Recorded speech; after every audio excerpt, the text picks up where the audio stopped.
What's up, Mary? Hope you're having a good morning. I've kind of decided I'm gonna just finish off wood cutting and go for a 99. We're more than halfway to 97, and whenever I get 99, I'll have enough materials to go straight to 99 fletching, so we'll knock out two 99s fairly quickly. I'm glad you're doing good. And good to see you here.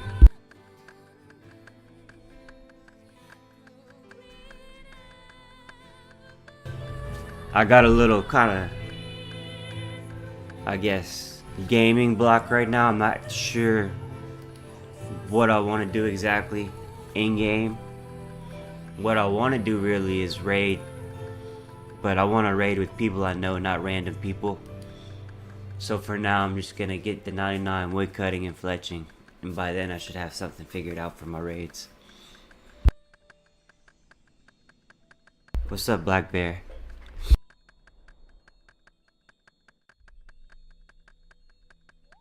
You too, man.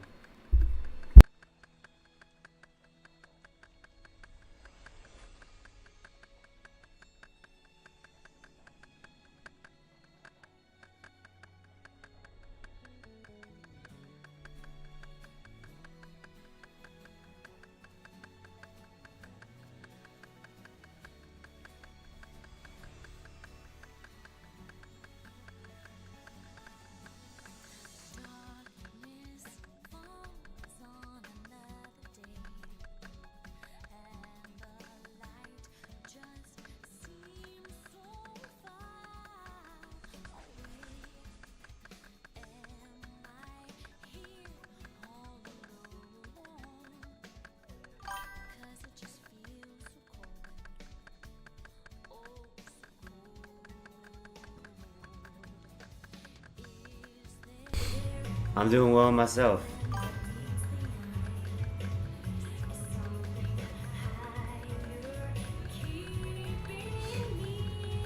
Yeah, I'm almost 97 wood cutting, so I figure I might as well just go for the 99. And whenever I'm done with that, I'll have all the materials to get straight to 99 fletching. So I could just get two 99s while I try and figure out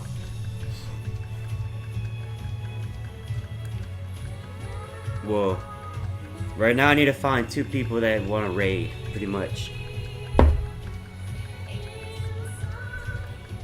I need some people that want to do a lot of Cox and a lot of TLB.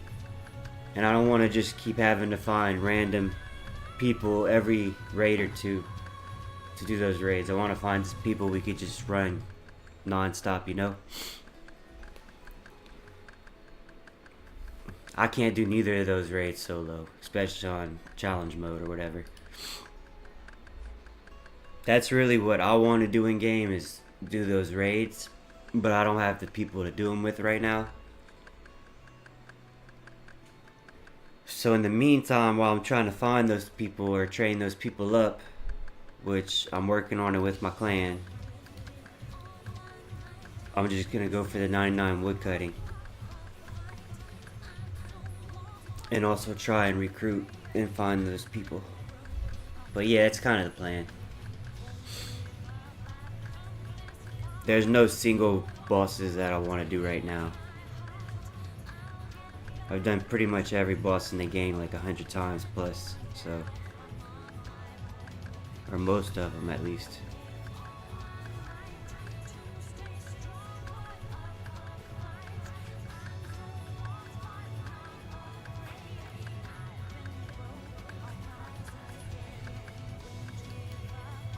The only boss that kind of makes me want to go fight it, honestly, is Zulra, just because I want to get one of those mulagens for the helmet. But I don't feel like going to fight Zulra right now. Not this second. Maybe tomorrow. I've kind of made up my mind on the woodcutting today. Unless some clan members log on and I can teach them how to do Cox.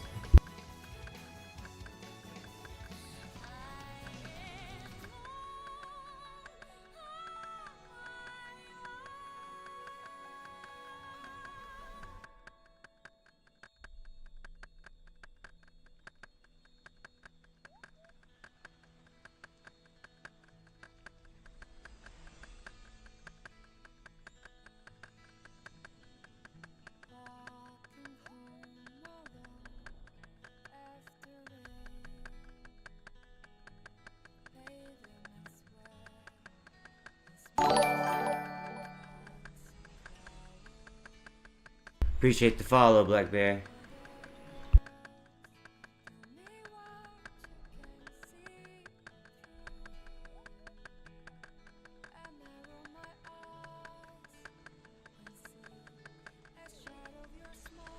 I need to change that follow animation soon, now that I have that working.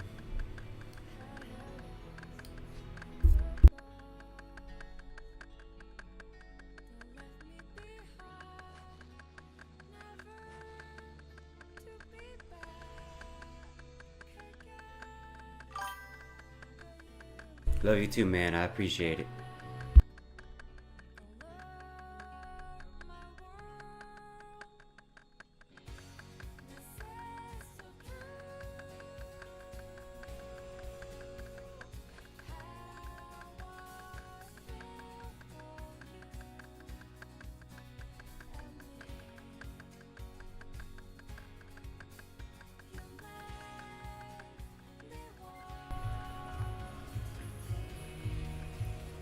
By the way, for all the people that are in stream right now, I think I told y'all that there's like a little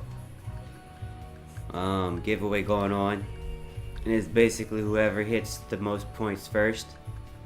It's 2,000 points, and the way you get the points is by subbing, following, donating, or just being in the stream, period. Like if you're in the stream for 5 minutes, you get like a point or something. So whenever the winner is, I'll post everybody's points, and whoever wins will get $50. I'm just reminding everybody that's still going on. And the more you talk and stream too, I think the more you get points for that also. It's not just for chilling in the stream. I have a couple parameters set on the event.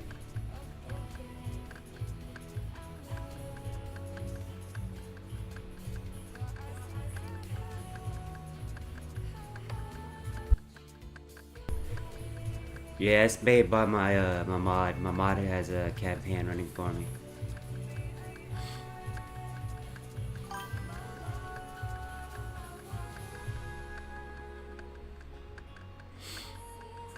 In this day and age with streaming, there's no possible way to even begin to make it without running a campaign or something. Unless you know a popular streamer already. There's so many people streaming. Like if I wasn't running a campaign, I probably still would only have 1 or 2 viewers. But I mean, I haven't been streaming long anyway. I'm lucky right now. I'm pretty blessed.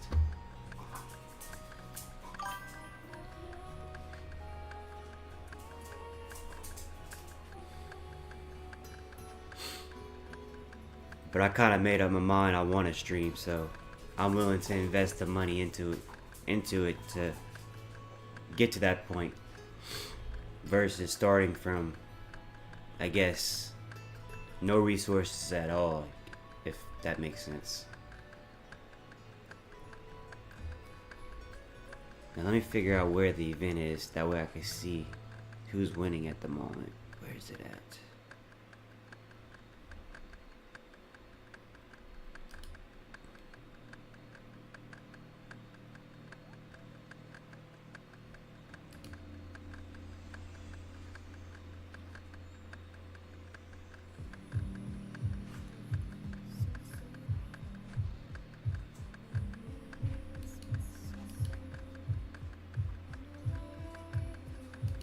Exclusive event slash swag.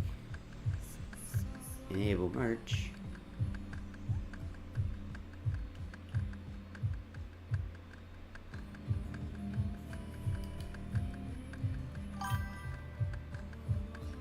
Wait, so I got all this stuff?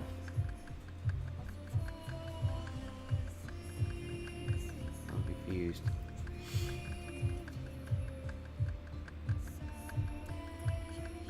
Where's my events at?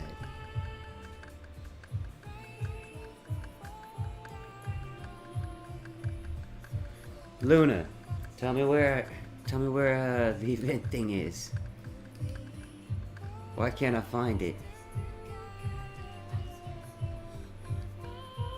This is weird. Where's the giveaways? Search.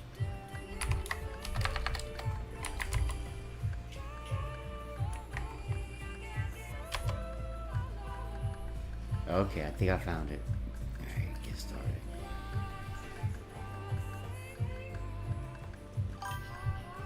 No, this isn't it. Appreciate it, GTA. We're gonna aim for the 99 wood cutting and then instantly get 99 fletching right after. And hopefully at that point I'll have me 2 people that are willing to run cocks non-stop with me.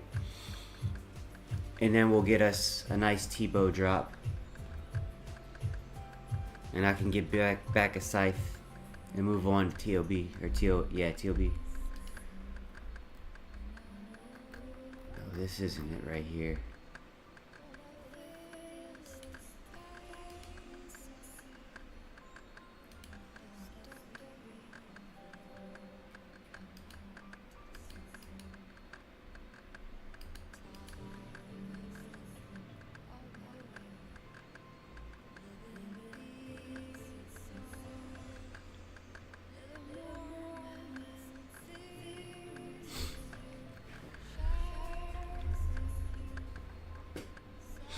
Yeah, it'll be a little bit wood cutting, but the good thing is I'm doing a lot of the wood cutting too off stream, so it won't be.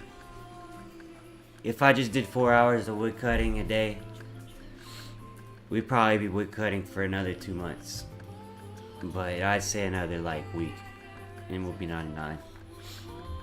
Ain't no way I'm about to just put y'all through another month of wood cutting.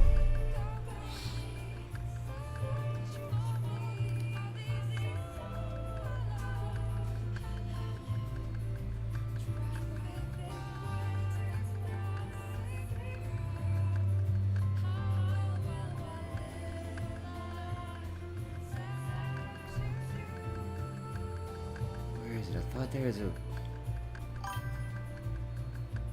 Oh, the giveaway might be on my Patreon. That might be where it's at. Is that where it's at?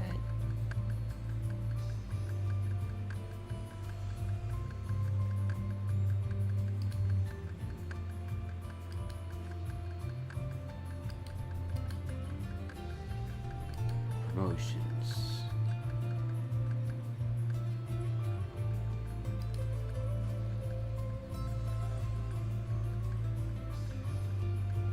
No, that's not where it's at.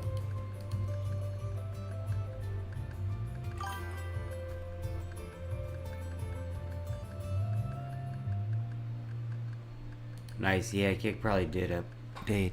Ooh, which one's the princess?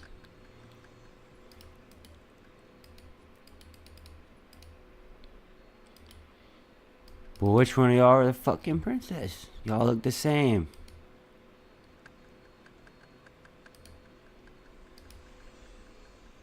Oh man, I fucked it up. I missed my chance at getting my lamp. Yeah, I think the day before yesterday, people were saying that they couldn't see my stream and stuff, and a lot of people were having issues with Kick that day. I saw a few kind of issues, but I didn't really have too many issues, luckily. And I appreciate it. Thank you.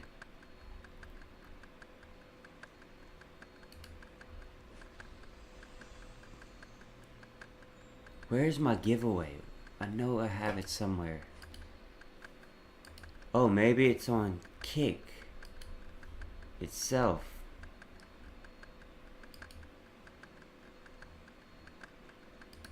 Community roles, moderation, studio achievement, drops and rewards. Learn more.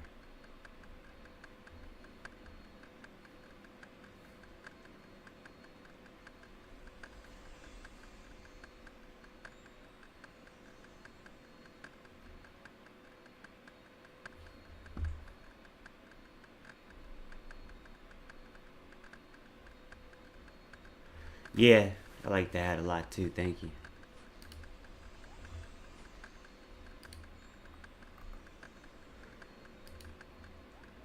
Where?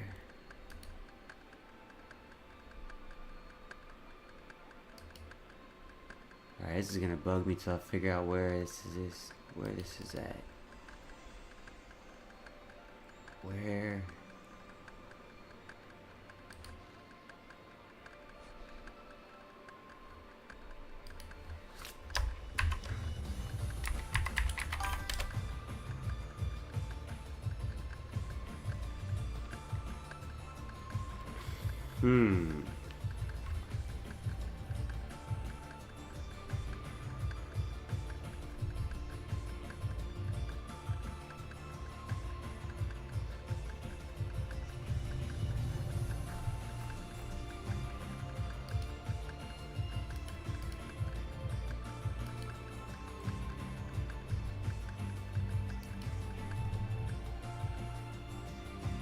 I'm gonna figure this out.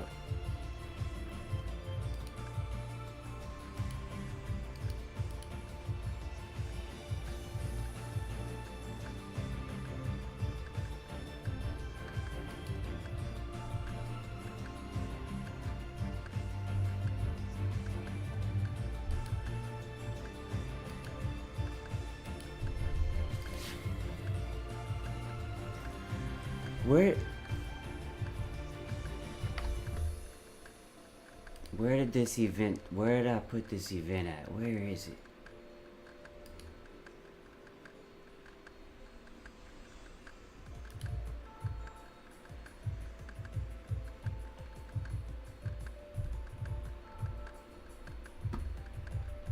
I'm gonna have to go back and watch the stream and figure out where this, is it in the widgets?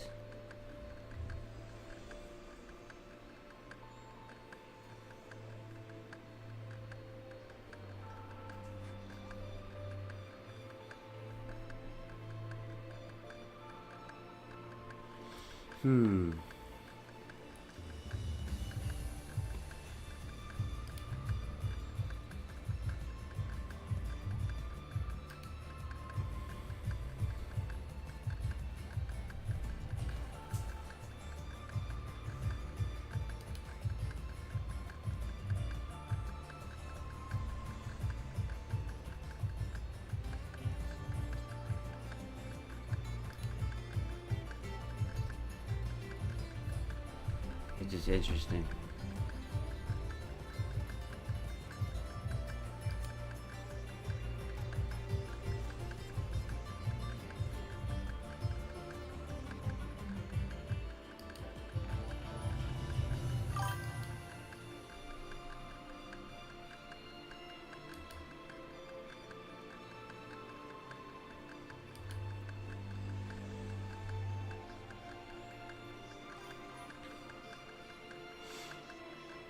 Appreciate it, Elliot.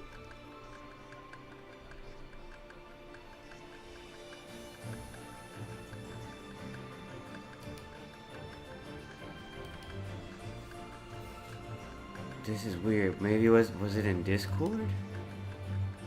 No, it can't be in Discord that I'm having this event. There's no way. No possible way. No, it's not in here.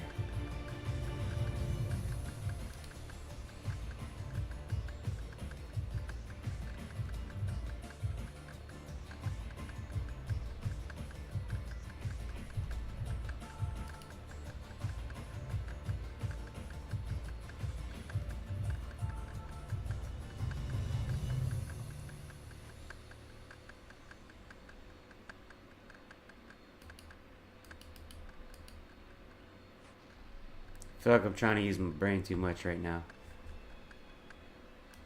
for something that should be completely obvious.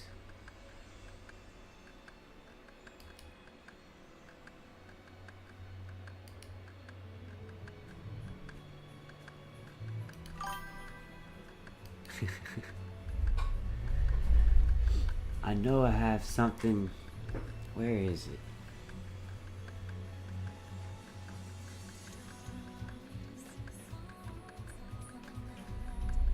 I know I have some giveaway going on right now, but I'm trying to figure out how to see where the points are. And I'm having a brain fart. Where did I start that giveaway at? I thought it was on Streamlabs that did it.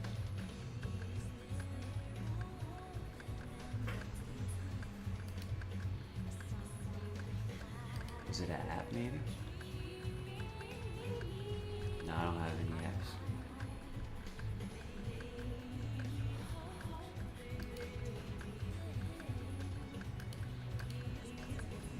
No.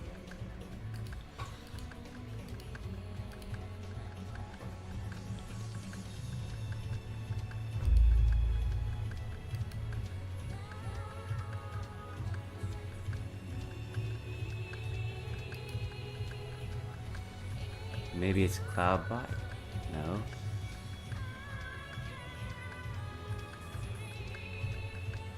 Giveaways.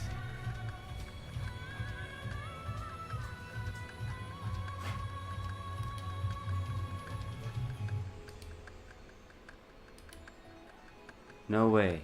Alright, so I know I had a giveaway set up. Did it delete?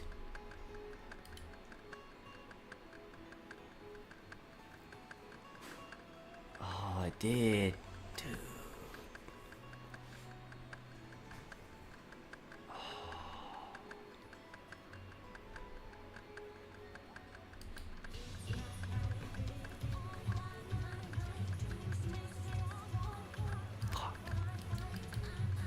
This is bad. This isn't good.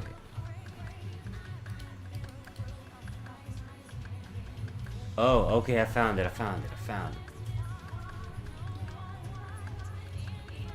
Right now, Solid Egghead is in the lead.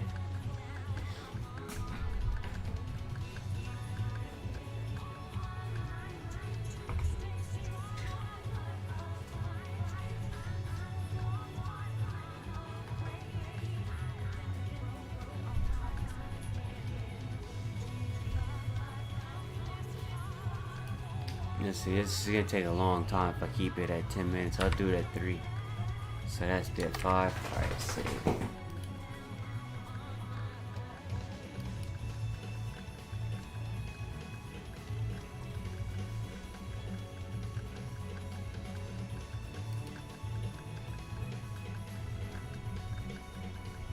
Oh, that's why it's not doing good. For some reason, it's only doing it for Twitch. We don't want this for Twitch.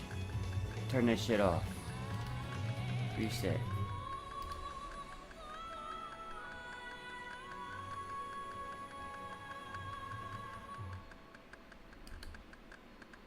Wait, so is this only a Twitch thing right here, this type of giveaway? I see Kick up there, but why doesn't it show nothing for Twitch?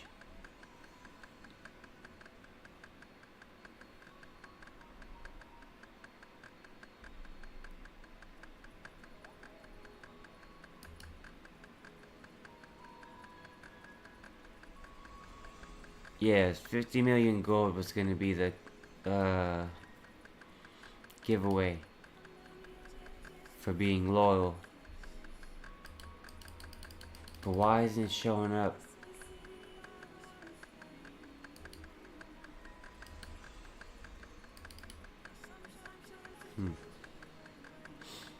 I might have to rethink this. I don't know why it's not working right.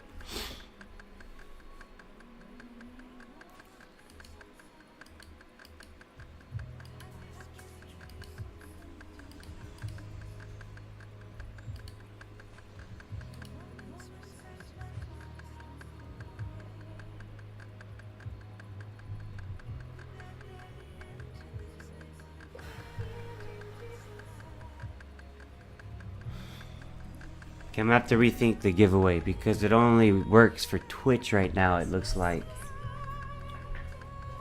It's showing like an enabled Kick icon, but the only people that have points are like the 8 people that randomly show up on my Twitch every now and then.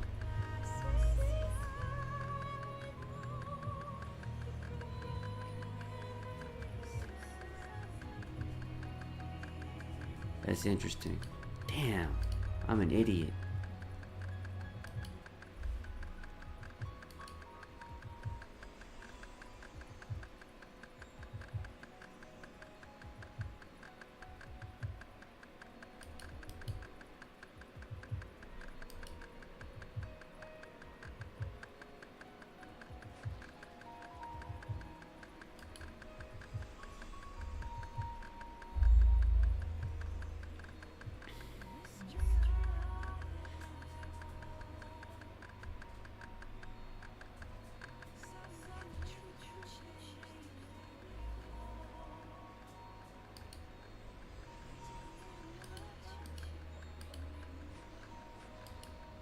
I don't know what any of this shit is, but I'm turning it all on. Maybe it might be fun for y'all.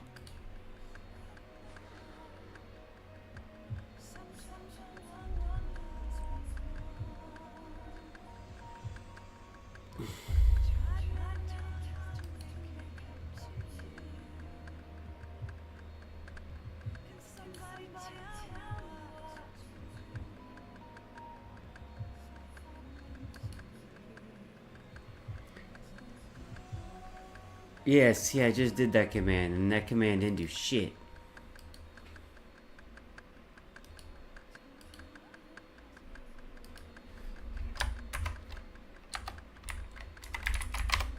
So that shows, yeah, it doesn't work for that, but watch, I'm gonna go do it on my Twitch, and it's probably gonna work. No, I didn't spell it right.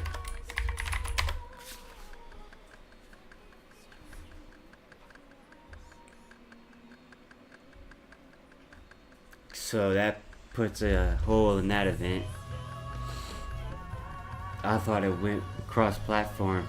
That's what it made it seem like.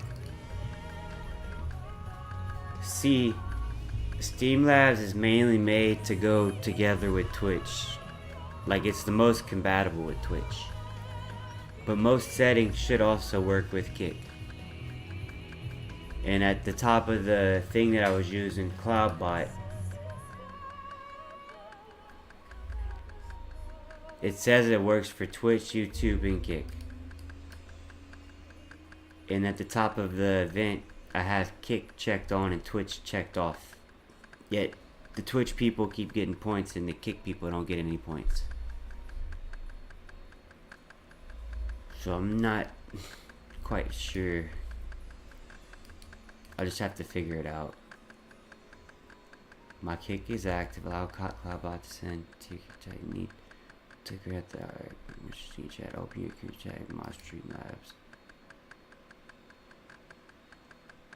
Type the following command while logged into your channel and press enter. Okay, hopefully this isn't a bad idea.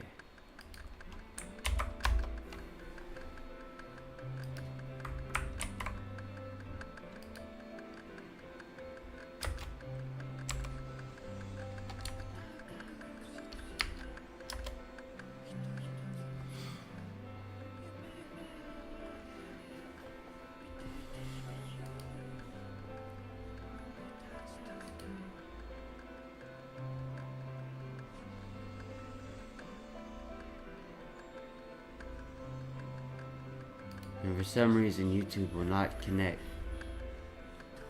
the normal way. But it's alright.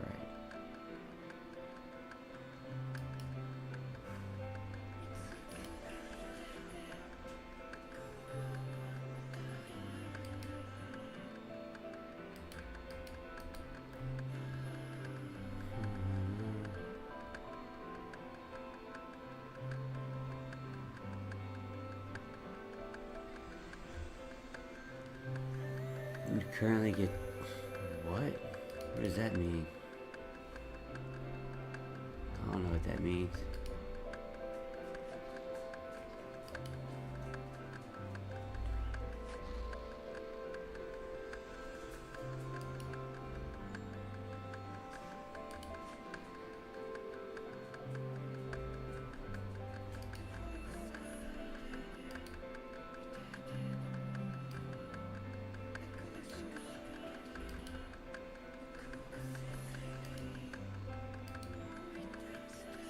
Alright, cool. Figured some of that stuff out.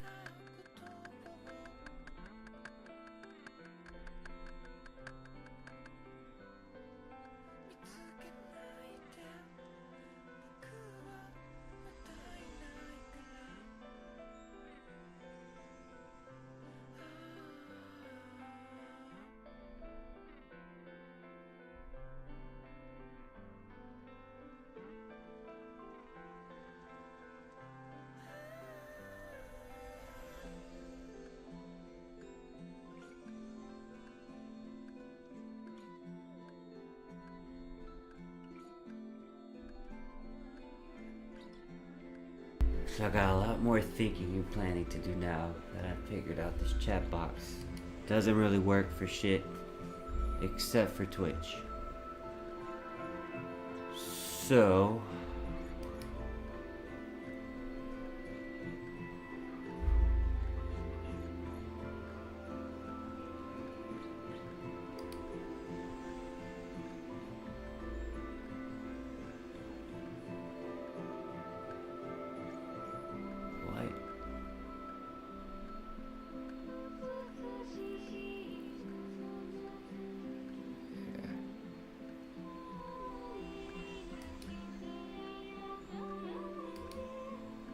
keep it like that for now. That's good.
Stop wagging your tail, Luna. Stop. No, no wag tail.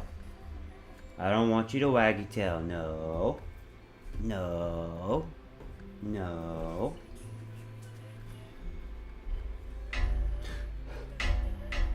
You about to take a deep breath? You about to sigh?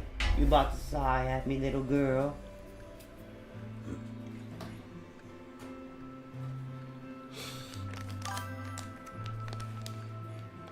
Come, Luna girl, come see. Come up. Come say hi to stream. Look, Luna.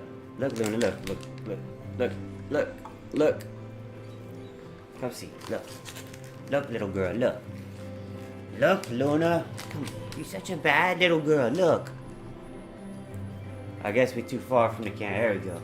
There you go, little girl. There you go, little girl. Say hi to the stream, Luna girl. There you go. They always hear about you, but they don't get to see you that much, little girl. There you go. You're so happy. You're the happiest little girl. You just want to play, huh? You just want to play. Alright, now get down. We still have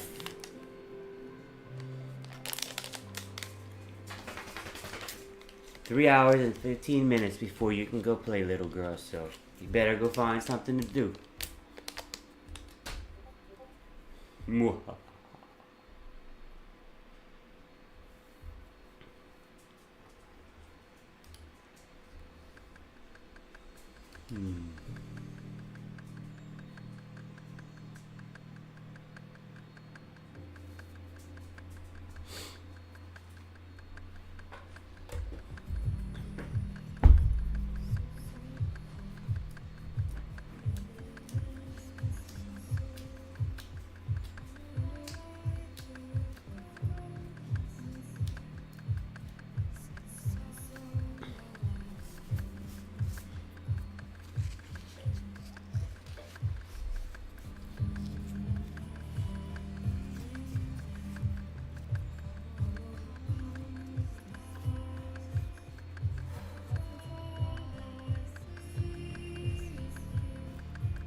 I watched the new Spider-Man last night. It was pretty sick.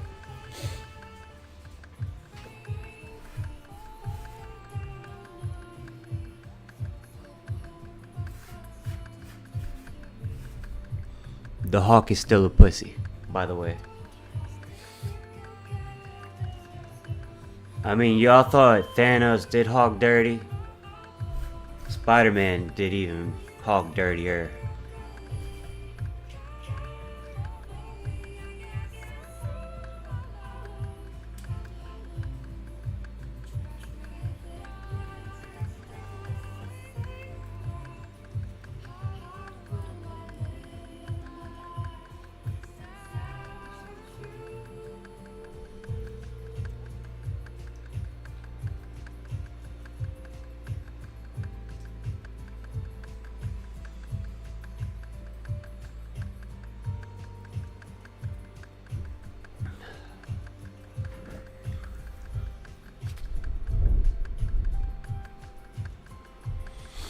Damn.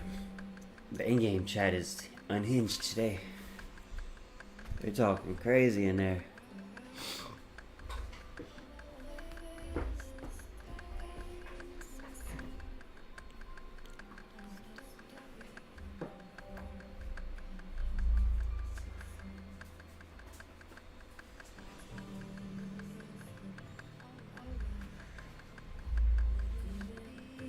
So when I'm done streaming today,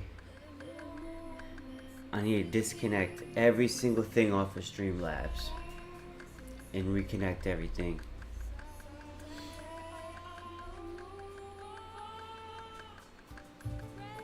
Because right now a couple things aren't working. I need to figure out why. I try and connect my YouTube to Streamlabs and it says you already have 6 Streamlab YouTube connections, and I'm like, I've never even been on Streamlabs with YouTube before. I tried to connect it today. And then I go to click here to see what to delete, and there's only like 2 options to delete, and none of it's what it says. So I think after this stream I might just delete all of that shit and do all the keys and everything. And I'm gonna put Kick as the main stream on Streamlabs.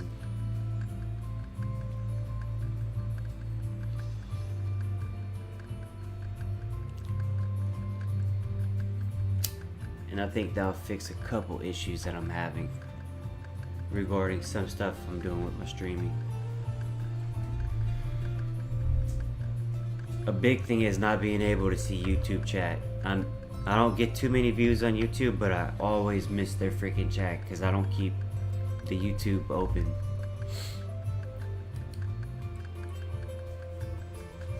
It's more or less like on the music page.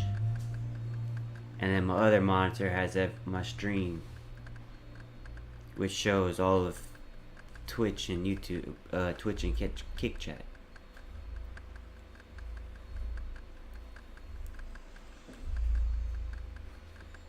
I'm gonna figure it out.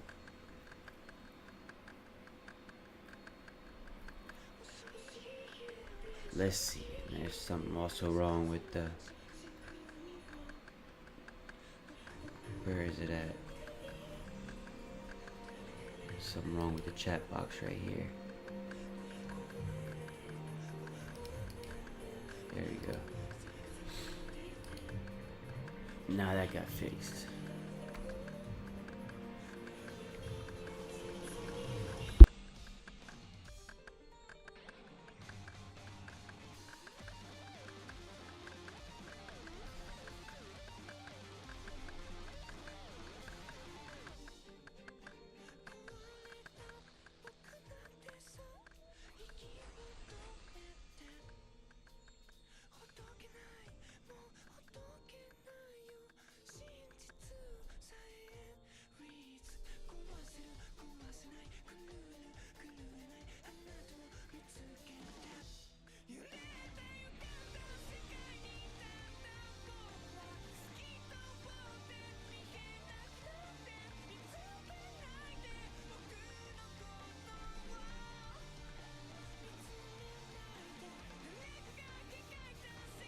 I found out I could do pretty much every art design and work I want to do with Adobe Photoshop.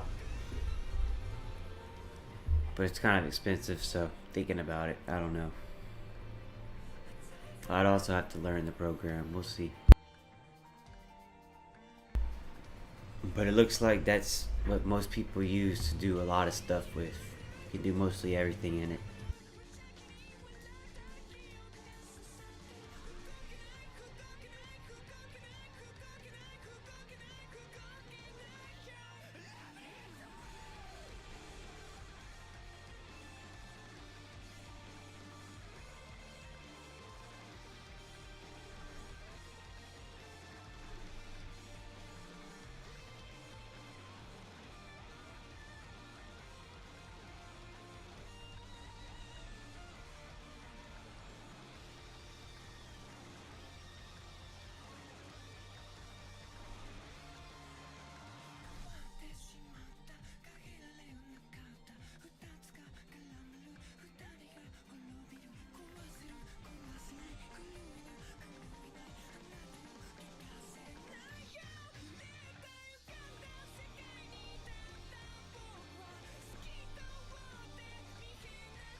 Got some people online saying they're in North Korea playing. I didn't think they're allowed to play RuneScape in North Korea. I don't know if I believe them. Pretty sure North Korea is pretty strict with like computers and shit like that.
Yeah, looks like my stream is missing all kind of shit right now.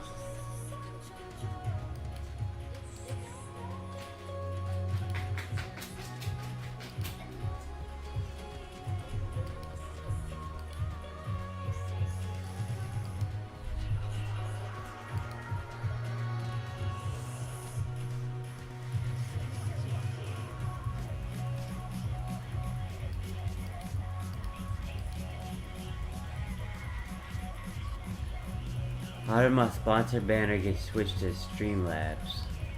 The fuck? Delete. I'm not sponsored by y'all. No. Why is it typical and all that shit not showing? See, a bunch of stuff just stopped working last night. I don't know what happened.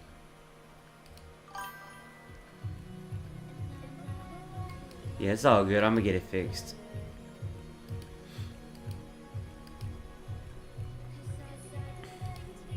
I'm pretty much gonna take everything off and re-put it on tomorrow. After the stream. Appreciate it, Ellie.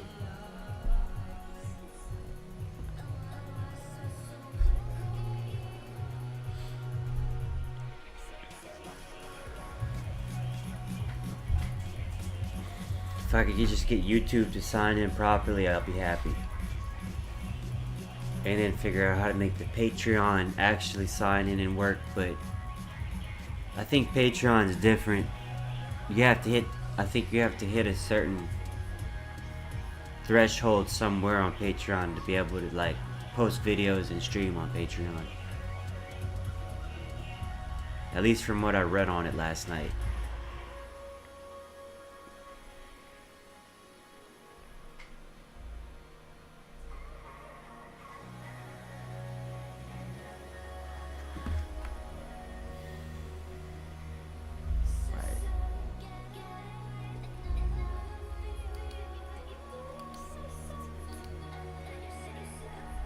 No, I don't want to go to the studio.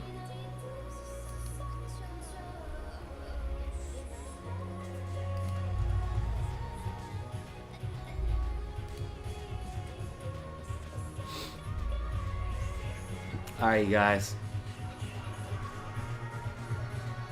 Right now I'm rolling the dice. And making random songs and see what happens.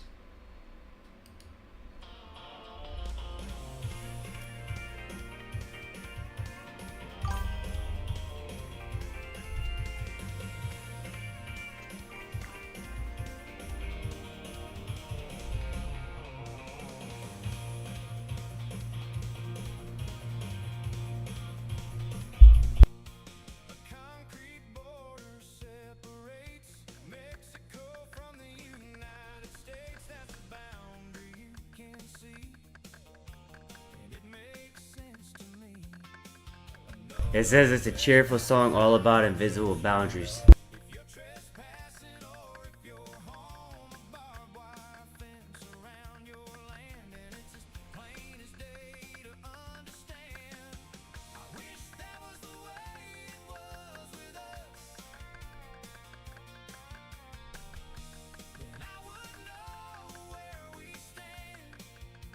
I feel like this app just trolled me with this song.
See right through.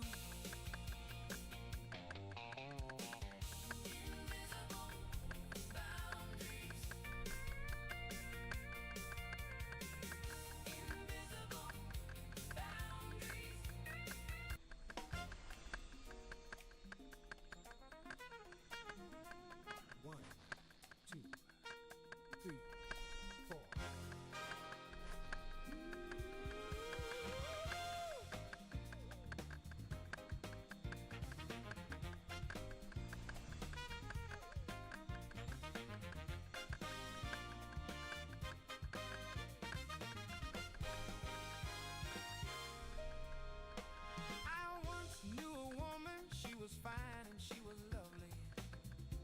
And she went just like the wind. But when I tell my story, folks just don't believe me. They say she's the one who got away. let 'em know, no, no, no, no, no, no, no. She didn't get away. She ran away. I was told to let her go, but I wouldn't listen. But what can I say? I fell in love. Her walk was a glide. She could bring a grown man to his knees. One look in her eyes, you were done. The day that she left me, well, it hit me like a cannonball. Said she never loved me at all. But I said no, no, no, no, no, no, no, no. She didn't get away. She ran away. I was told to let her go, but I wouldn't listen. But what can I say? I fell in love. This is honestly not too bad. The next one says clear bossa nova song idolizing somebody. I don't even know what the fuck that means. I guess we're about to find out after this song.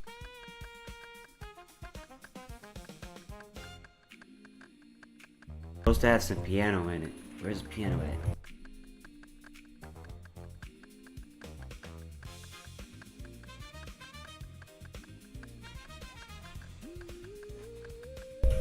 She could play on like Mario Grand Prix or something, or Mario Go Kart. That's what it's called, Mario Racing. Damn, I feel old. I can't remember the name of it.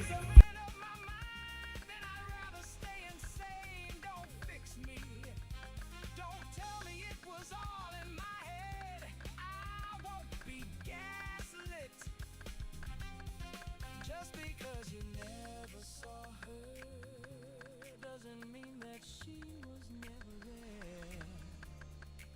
Don't tell me she was never there. I said no, no, no, no, no, no, no, no. She didn't get away. She ran away.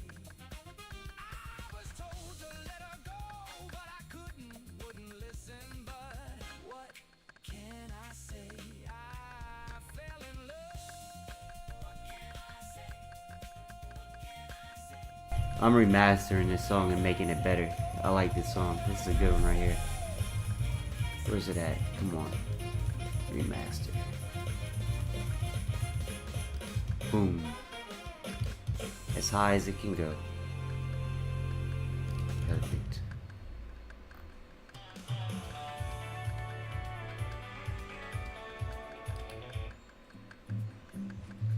Alright, now let's see what a Bossa Nova song is.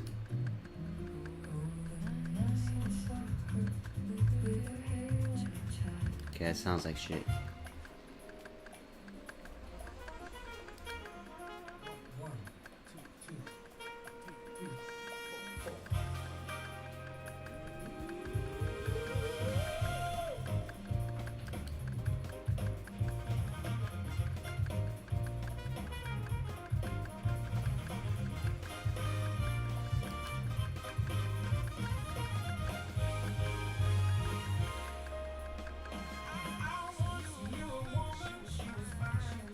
Can I make it one more? It's melodic Russian rap song about falling for the wrong person.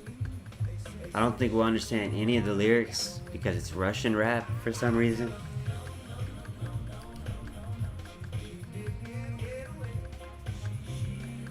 Actually, I'll make one more blues song too because blues is pretty good. If they do the blues good, it'll be pretty good.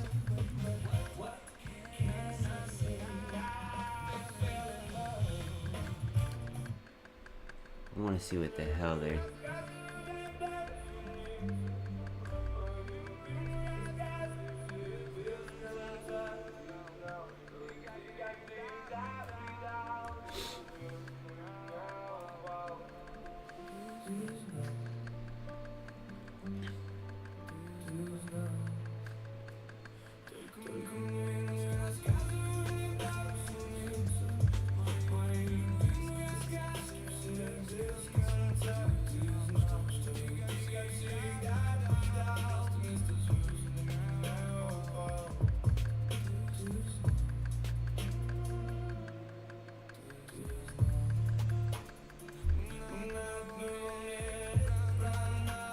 Not too bad, but I don't know what he's saying. Let's see what they do, how their blues music sounds.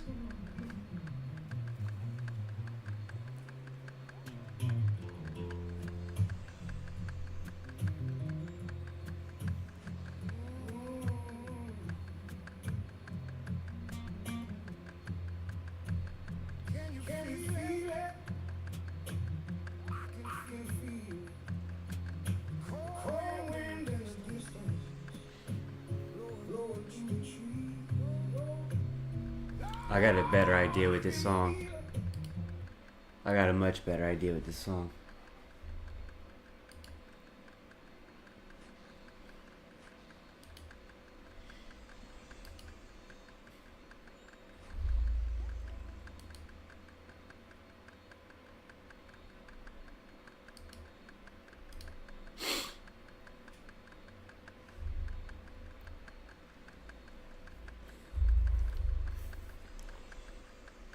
I'm sure that blues song is good with just his little guitar or whatever, but we're gonna add two songs together and make the jazz and blues song one. And it should sound a lot better. Because we got the blues with the jazz. Now let's see how it goes. Running away and time slipping away, so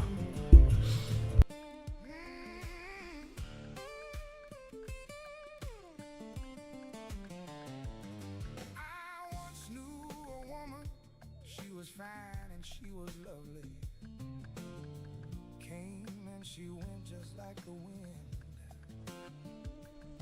But when I tell my story, folks just don't believe me.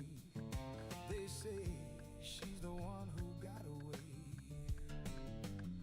I tell them no, no, no, no, no, no, no, no, no. She didn't get away. She ran away. I was told to let her go, but I wouldn't listen. But what can I say? I fell in love.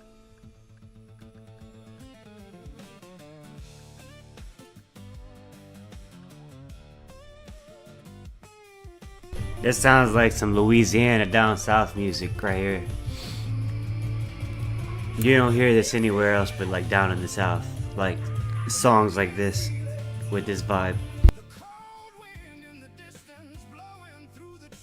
And anytime you hear a song that sounds like this, it's always set in Louisiana or New Orleans, the movie.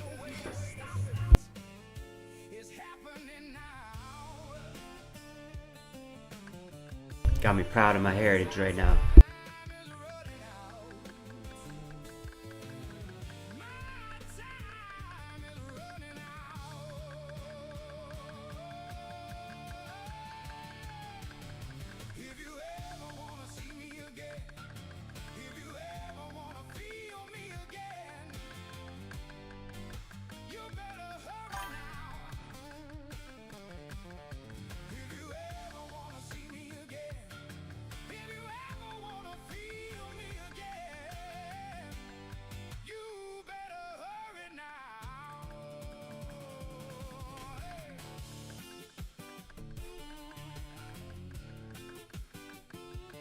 Appreciate it, Buzz.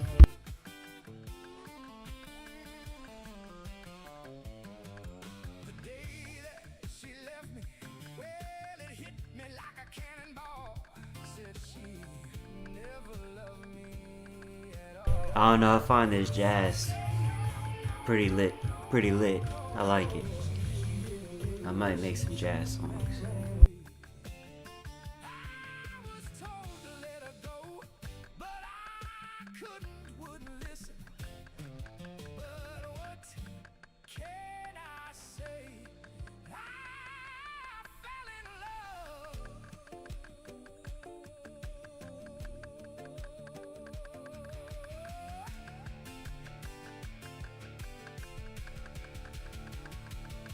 You hear that? I hear that.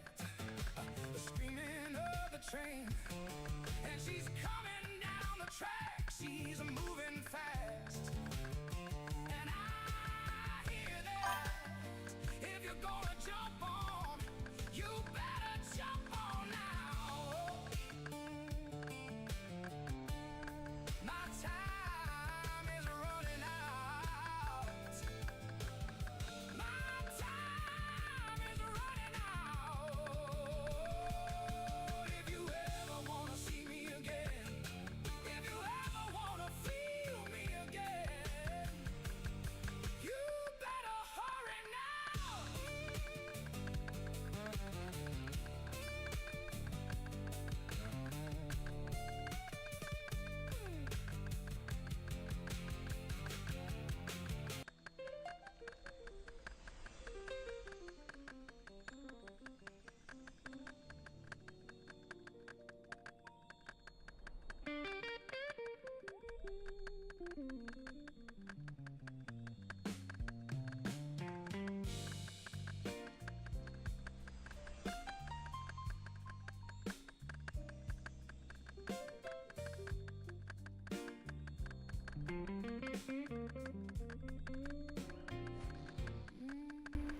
There's a few catchphrases. I want to see how their system works. Because right now it doesn't sound very jazzy. And that was the first word I put. Sounds more blues. Just get in the car and let's move up the hill.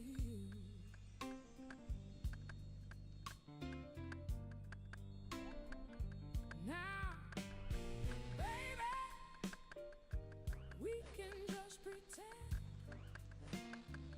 there's something waiting on the other end. There's something waiting on the other end. And never look back again. Just get in the car and let's move. I'll be right back. I think my dog needs to go to the bathroom. Puppy break.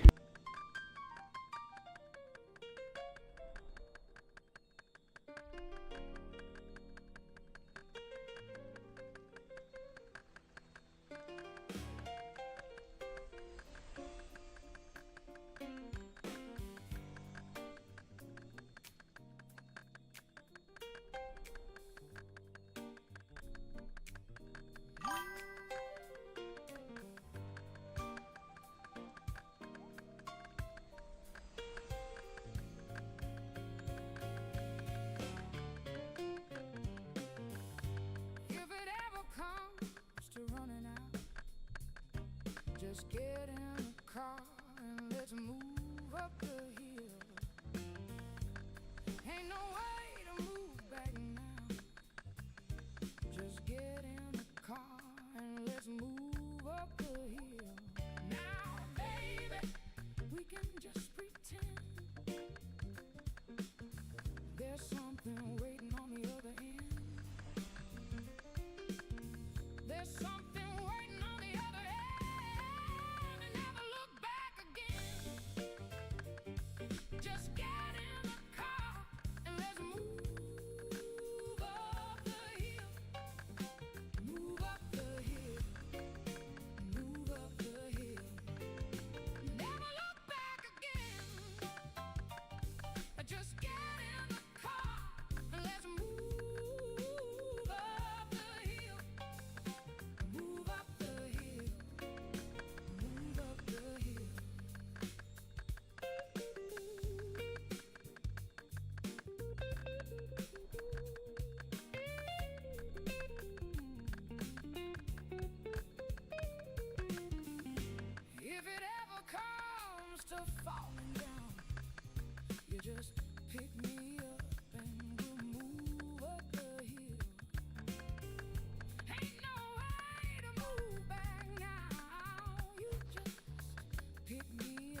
Alright, I'm back. Yeah, she had to go to the bathroom real bad. Glad she let me know.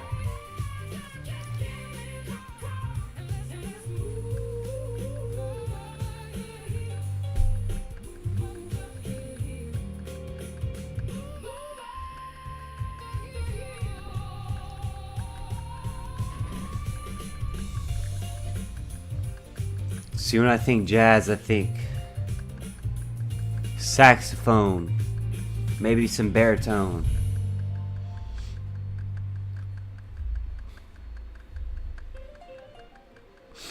That wasn't very jazzy enough for me. I didn't like that.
fell in love.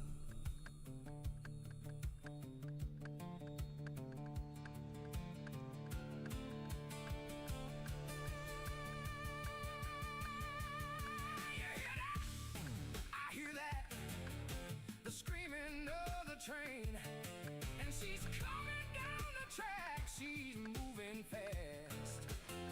And I hear that, if you're gonna jump on, you better jump on now.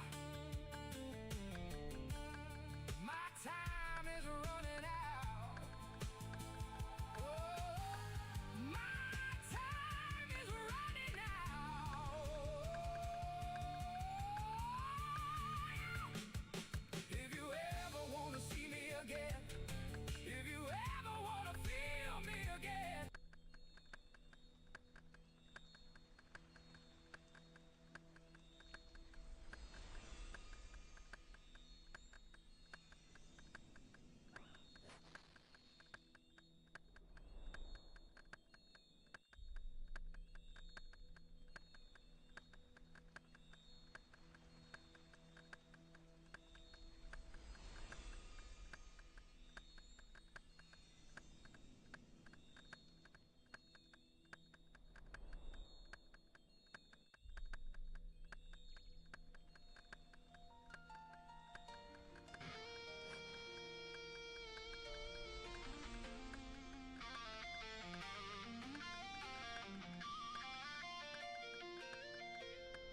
don't know why I'm so cold. It's like fucking 74 degrees in here.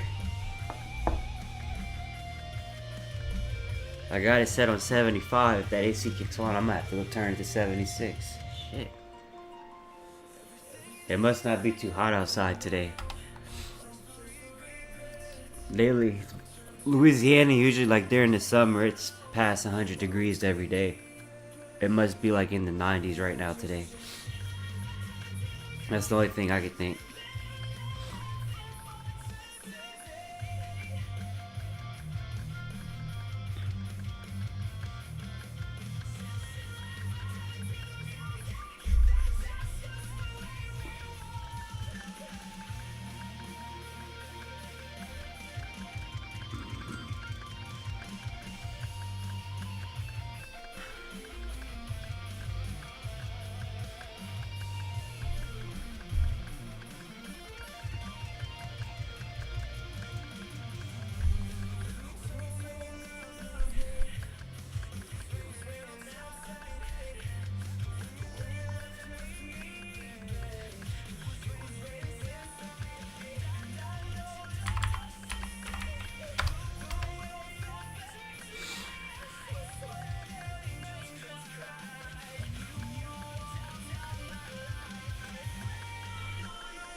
Oh, it's fucking cold.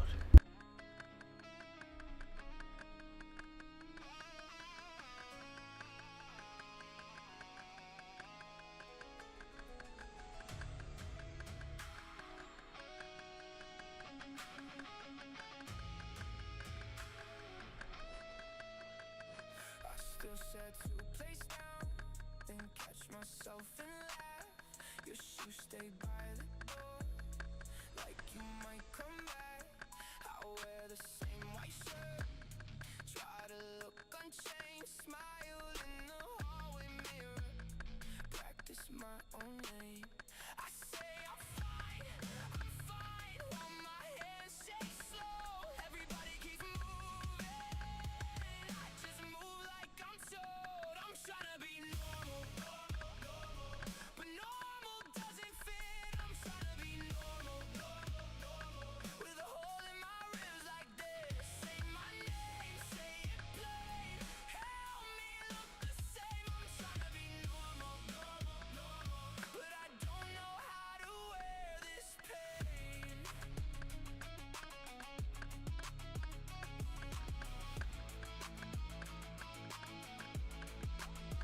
I answer text on time, I fold the laundry neat, put on that easy face for the people on my street. I learned the small talk lines, the weather worked the day, but every joke I make sounds far away. I say I'm fine, with a crooked smile. If I keep on pretending, maybe I can last a while. I'm trying to be normal, but normal doesn't fit. I'm trying to be normal, with a hole in my ribs like this. Say my name, say it plain, help me look the same. I'm trying to be normal, but I don't know how to wear this pain.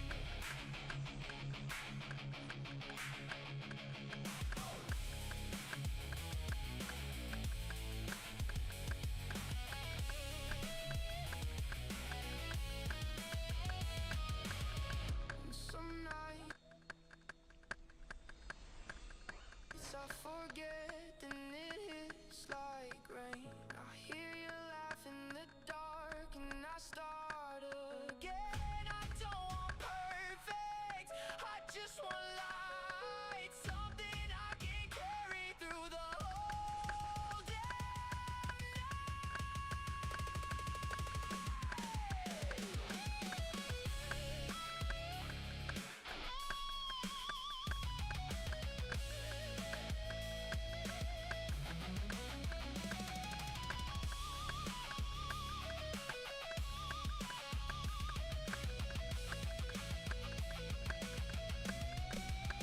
I'm trying to be normal, but normal doesn't fit. I'm trying to be normal, with a hole in my ribs like this. Say my name, say it plain, help me look the same. I'm trying to be normal, but I don't know how to wear this pain.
I stood in the doorway line, like a spare part out of sight.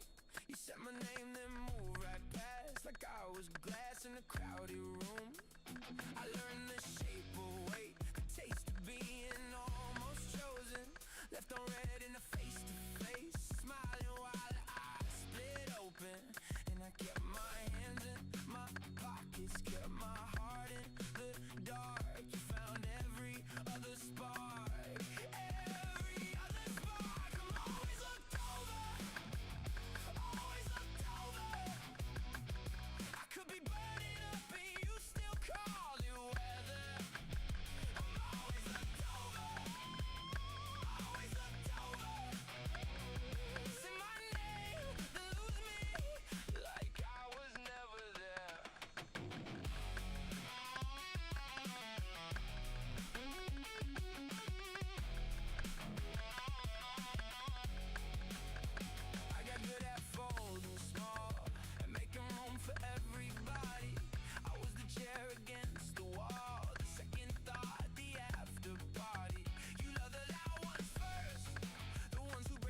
probably one of the greatest Spider-Man storylines ever told.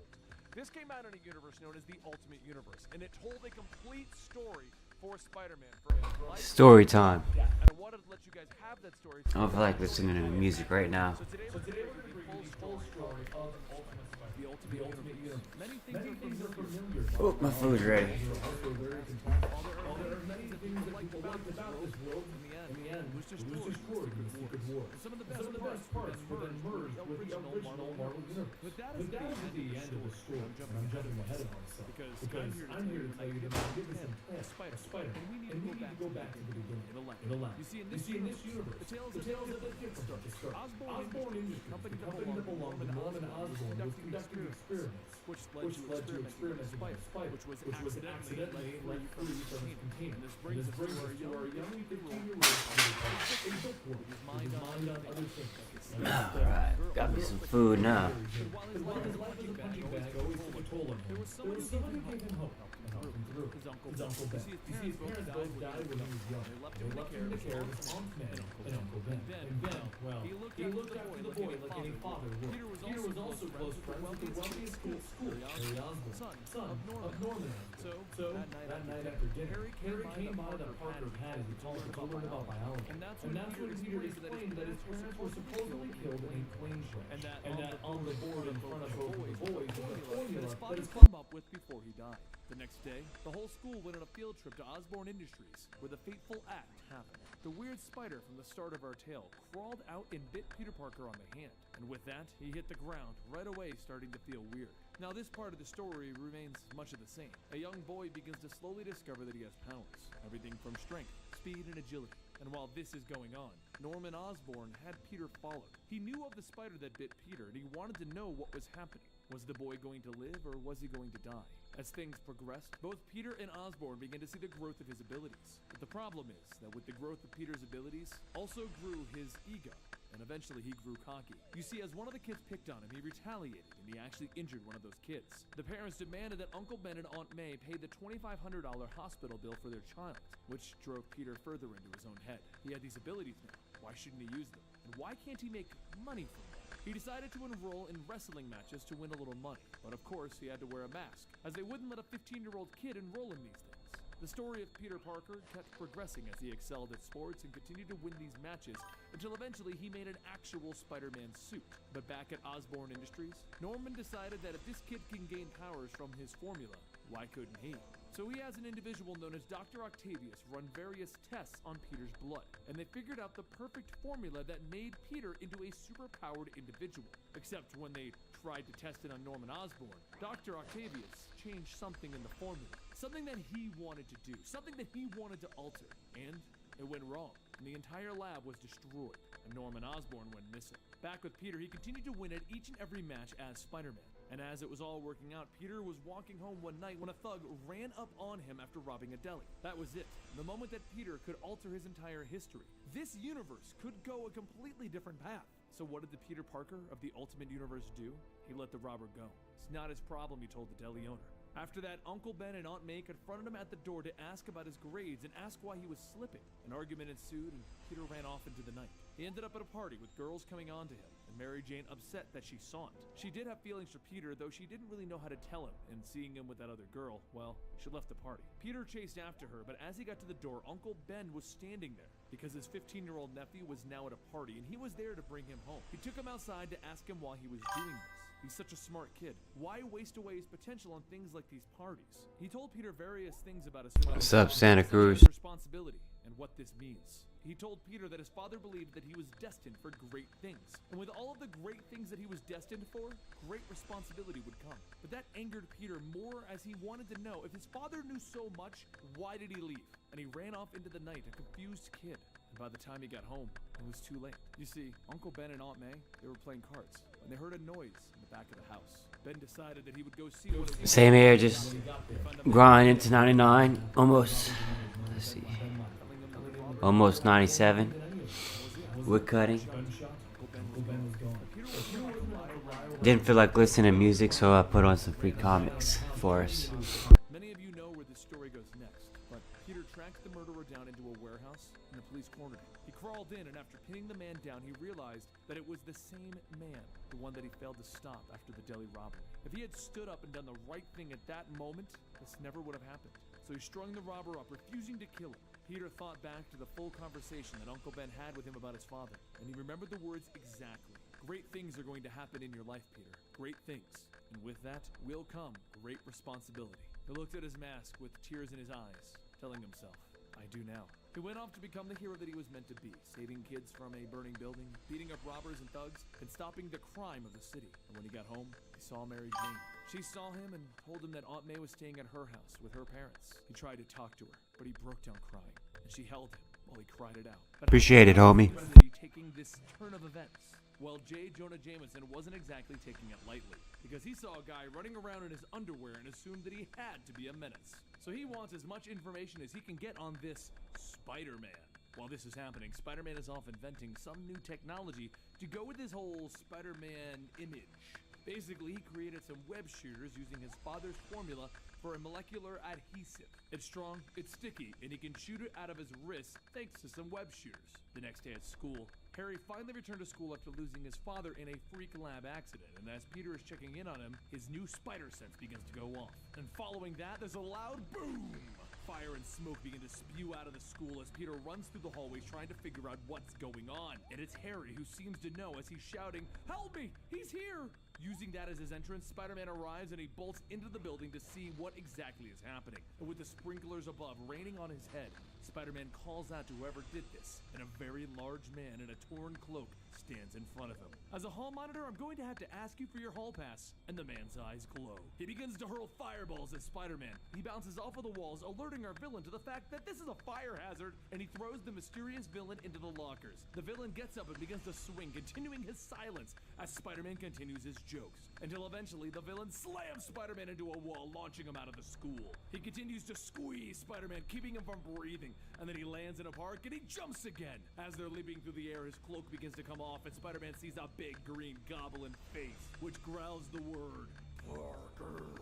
Spider-Man looks at him. Who are you? And instead of responding, he throws Spider-Man down into the streets below. He begins to panic. How can I survive this? Is this the end already? Until it dawns on him. His webbing! He whips it towards one building and then another building, begging for this to work. And then like a giant trampoline, it propels him back into the sky. He cheers out, excited that it actually worked, and then he thinks to himself, I wonder if my other idea will work. And he whips onto a nearby building, swinging into action and landing square into the goblin's back. As he gets a couple of shots in, the goblin reaches up, grabbing his head, and he throws him back into the ground. He throws out two more thwips, but the goblin dodges, and it attaches to the nearby helicopter. While they both stand there staring at each other, another problem has presented itself, as the goblin now sees the looky-loos who have joined the fight, and he begins to sprint off towards them. Spider-Man tries to attach his webbing to the goblin, but he has too much sheer strength, and he pulls Spider-Man right off of the wall. He then throws his cloak into the air with Spider-Man still attached, and he leaps up to the level of the helicopters. His hands begin to burn brightly as he prepares to throw more fireballs at them. And as Spider-Man gets between the goblin and the helicopters, he shouts, "Stand down! I won't let you hurt these people!" But that's the moment that the officers in the helicopter take their shots, peppering the goblin's chest with bullets. Spider-Man calls out to them to stop shooting as the goblin holds his chest, all bloodied, and he looks at Spider-Man. Parker! He shouts as he leaps at him, but Spider-Man jumps over his head, dodging him, allowing the goblin to fall into the bay, where he falls deeper and deeper into the water. He turns to the police, telling them that they have to save the guy if they can, but instead the police open fire on Spider-Man. He dodges and he rolls out of the way, getting out of sight, before changing back into Peter and going back to the school. He stumbles out of the school, claiming that he was under a chalkboard, and Mary Jane rushes over, giving him a huge hug. Harry decides to tell everyone who that was at that very moment, and he informs the group that it was his father. Norman Osborn did not die in the lab. He changed into that thing, and now he's after Harry to kill him. As the police bring Harry in for questioning, Peter can't help but wonder, what's to come next?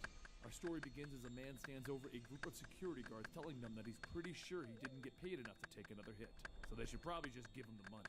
Panicking, one of the guards tells him, "Just take the money, take whatever you want." And our mysterious man tells him, "No, I want you to crawl and bring it to me." And then a voice tells him, "You're so..." Peter swings by punching the man, asking, "Who are you supposed to be? The vibrator?" The man lifts his arms up to try and shock Peter, but as he does, Peter whips out his web onto the man's device and he ends up shocking him. The security guards get up and Peter asks if they're okay. The men want to call but one of the guards stops him, assuming he's also a criminal. "Just take the money!" Confused, Peter tells them, "What? No, just call the cops, will you?" The next day at school, Peter overhears some of the students talking about Spider-Man showing up in Brooklyn. One of them mentions that the paper was offering money for pictures of Spider-Man, which gives Peter an idea. So after school, he heads home and sets his camera up to begin taking photos. And as he does, he asks himself if he's really doing this. He really needs money, but this is a bit much. The next day, J. Jonah Jameson is shouting to everyone that he doesn't care what they want, he wants pictures of Spider-Man. And that's when he meets Peter Parker holding out a picture of Spider-Man. Everyone stops to look and Jonah takes the stack, asking, "Where in good God's green earth did you get these?" Peter tells him, "I called in a little while ago about them. I got them when Spider-Man came to my school." Jonah looks at them and asks, "Did you take these pictures?" And Peter tells him, "Yeah." So he starts sifting through all the photos, telling him, "Each one of these is crap.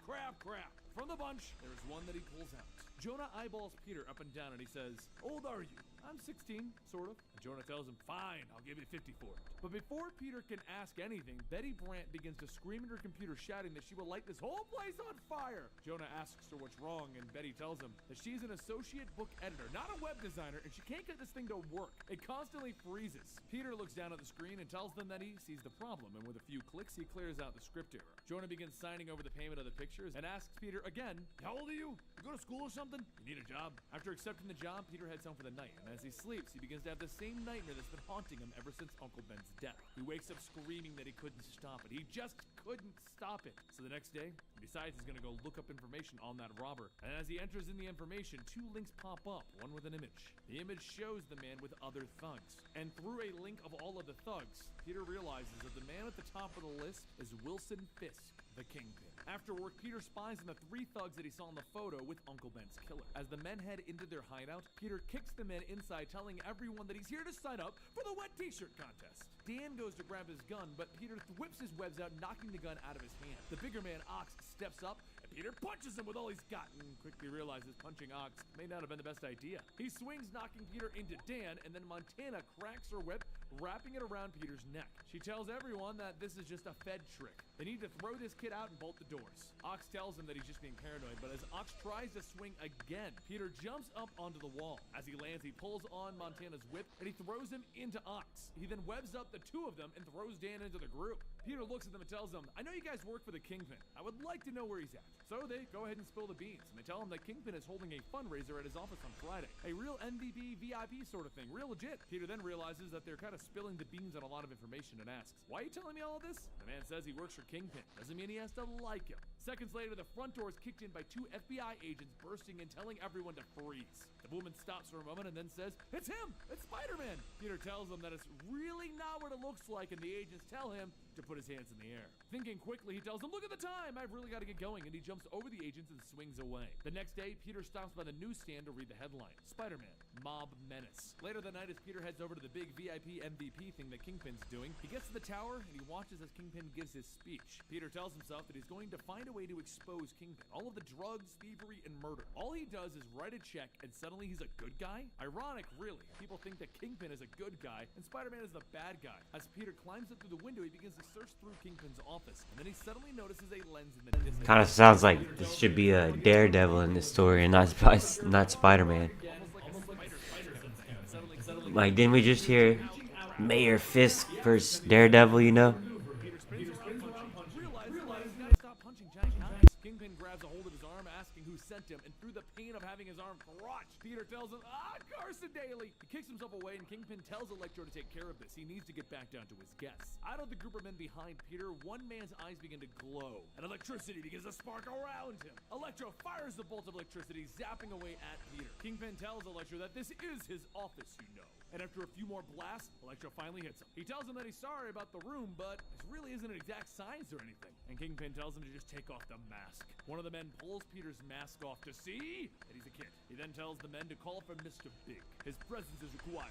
And Electro asks, what are we gonna do about the kid? Toss him out the same way that he came in. And also find this Carson Daly person and destroy him. As Peter's body is thrown out the window, he slowly begins to wake up and tries to catch himself along the building. But as he does, he grabs onto a window by the ballroom and everyone watches as he slides down and falls off. A little while later, Peter heads home telling himself that he messed up bad. He got electrocuted, had his web shooters crushed, and his mask ripped off and then thrown out a skyscraper. Maybe he shouldn't have gone down there. The next day at Kingpin's tower, Kingpin shows Mr. Big Peter's mask, telling him, I had a visitor last night. Come into the office. He came into the office and started a fight, almost ruining my dinner party. Mr. Big laughs, stating, he sounds like that's Gavoots from Martha Stewart. The entire room goes silent, and Mr. Big says, it's starting to sound like you have elevated yourself above all of us here common thugs, Mr. Kingpin. Rumor has it that you can't even get your hands dirty anymore. And Kingpin decides to respond to that. Finally, Mr. Big takes a stand, and then he looks at Ox and Montana, telling them, it's time to pick a side. Ox and Montana grab a hold of Mr. Big's arms, telling him, you have to understand. Kingpin takes off Mr. Big's hat, and then slides Peter's mask onto him and begins to wrap his hands around his head. Kingpin's hands begin to come together, and his grip begins to get tighter, and Mr. Big begins to scream out in pain, until finally, he stops screaming. The next morning, Peter watches the news as reports of the body of Mr. Big floating down the river wearing the mask of Peter are being aired. He tells himself being demasked isn't the worst thing to happen to a superhero. This right here is the worst thing that can happen to a superhero. The next day in class, the teacher begins to review what type of man Richard Nixon was when he was president and why he had everything recorded. The class begins to shout out answers, and one of them says that he was paranoid, to which the teacher tells him that that is correct. The teacher goes on asking, why would a paranoid man record all of the questionable dialogue? And Peter remembers back to when he saw the security footage in Kingpin's office. And he says, because he thought he was untouchable. After class, Peter begins searching online for security systems and finds the company name rather quickly, so he has an idea. And he emails the company stating that he's interested in getting security for his business, and he would like information on some of the systems that they use for their larger businesses. After heading home for that day, he checks his computer to find the security company emailed him back and told him the exact model that all of the large companies use, as well as a link to the technical pages for how they work. After watching everything that they've given him, he realizes that they record everything on DVDs, and he needs to get those DVDs. Because not only will they have a video of him being demasked, but it also will allow him to find out what the Kingpin has been doing. Later that night, Peter sets out and sneaks into Kingpin's tower, and once he gets inside, he sneaks up on the security guard who's monitoring the security system, knocking him out. Meanwhile, back upstairs, Kingpin talks with Electro and his men regarding the fact that they need to find that Spider-Man kid. Downstairs, Peter is fighting off the second security guard, and the guard fires a few shots hitting the building's electrical panels. Suddenly, the whole building loses power. Now, with everyone knowing that someone is here, Peter runs over to the security server and rips the door off of the hinges. He cycles through a few discs and takes the ones with the date of him being there and a few of the extra ones. He then packs up and gets a funny feeling, and a bolt of electricity shoots by. He barely dodges the strike, and then a whip lashes out, wrapping around his neck. As Peter looks back, he sees Electro, and Electro tells him, don't worry, this will only hurt a lot. Peter manages to break free from the whip and begins fighting everyone and dodging their attacks. Dan starts shooting, but Peter asks him, how many times do I have to tell you? No guns! And he webs up his hands again. Before jumping away, Ox grabs a hold of Peter's leg and begins slamming him back and forth into the computers. Peter lays on the ground. Ox grabs him by the neck and tells him, we should go on and bring you to the Kingpin. But as everyone looks at Peter, he shouts, acting, ta-da! And he kicks Montana and Electro away. Electro fires the bolt, but Peter dodges out of the way of that one, and the bolt ends up hitting Ox. Montana, in response to that, cracks her whip as Electro's apologizing. And as the end of the whip is getting closer, Peter grabs The one time I don't have the Montana Luna to him cam and ready, kicks him you back actually down. sit With in your Ox little and Montana bed. down, Electro begins Take a firing little away, nap. trying to hit Good Peter. girl. So he jumps down, grabbing him by You the wanna wrist, watch the telling him, comic I'm kinda with me? curious as to how you got your Alright, powers. good Are you girl. a mutant? Electro responds with, are you? Peter tells him that he asked first, so Electro tells him he's not a mutant. But why would you care anyway? Peter responds with, I'm a huge science geek, so I'm kind of sort of into this stuff. I will say this, after they take care of you, we're gonna be going after your friends and your family. They're all gonna be fried. And Peter tells him, if that's the case, then you can't be mad about me doing this. He kicks a water pipe and throws Electro into the pouring water. The water electrocutes him, and soon he begins to fall over. Looking down at everyone, Peter hears Ox trying to wake up. So he jumps down on him and tells him that if he wants to do the right thing, march that incredibly stupid butt over to the comp and confess what they did. And then he begins to run towards the exit, thinking to himself, he did it. He really did it. How cool is he? But before he can open the door, Kingpin's voice tells him, there is no way that you're going to leave here alive. So, who are you working for? Peter stops and tells him, I had something prepared for the next time we ever met, so okay, here it goes. You're so fat that when you cut yourself shaving, marshmallow fluff comes out. Kingpin stares at him, and Peter goes on. You're so fat that your high school yearbook photo was taken from a helicopter. Kingpin starts to grind his teeth, and Peter goes on to say another. But Kingpin begins yelling and charges after him. Peter jumps, telling him, hold on, I got one more. And just as the Kingpin reaches him, he dodges the rest of his attacks. For such an evil, arrogant guy, you think you can just walk all over everyone. Kingpin begins to punch away again, and as he does, Peter webs his arms to the wall, telling him that he really didn't come here for a fight. So he shouts, you're a dead man! And then Peter webs his face. As everything goes dark, Kingpin rips himself from the wall and tears away at the webbing on his face to find nothing. The next day at the Daily Bugle, writer Ben Urich sits at his desk watching a video of the murder of Mr. Big. He then reads a note left to him that enclosed all sorts of goodies on Kingpin. P.S. Not for the squeamish. Elsewhere, Kingpin begins to read the headline, American Kingpin of Crime caught on tape. Whereabouts? Appreciate it, Bella. Yeah, that's all it is. Just want to have nice, chill, no drama streams, you know? Peter Parker and Mary Jane have been having an Try switching up some things, doing some things different. She seems to like him, but she's also seeing a bunch of other people. It's kind of confusing, but it's typical high school drama. But the next day after Plus, there's also after school, extra content that I could share.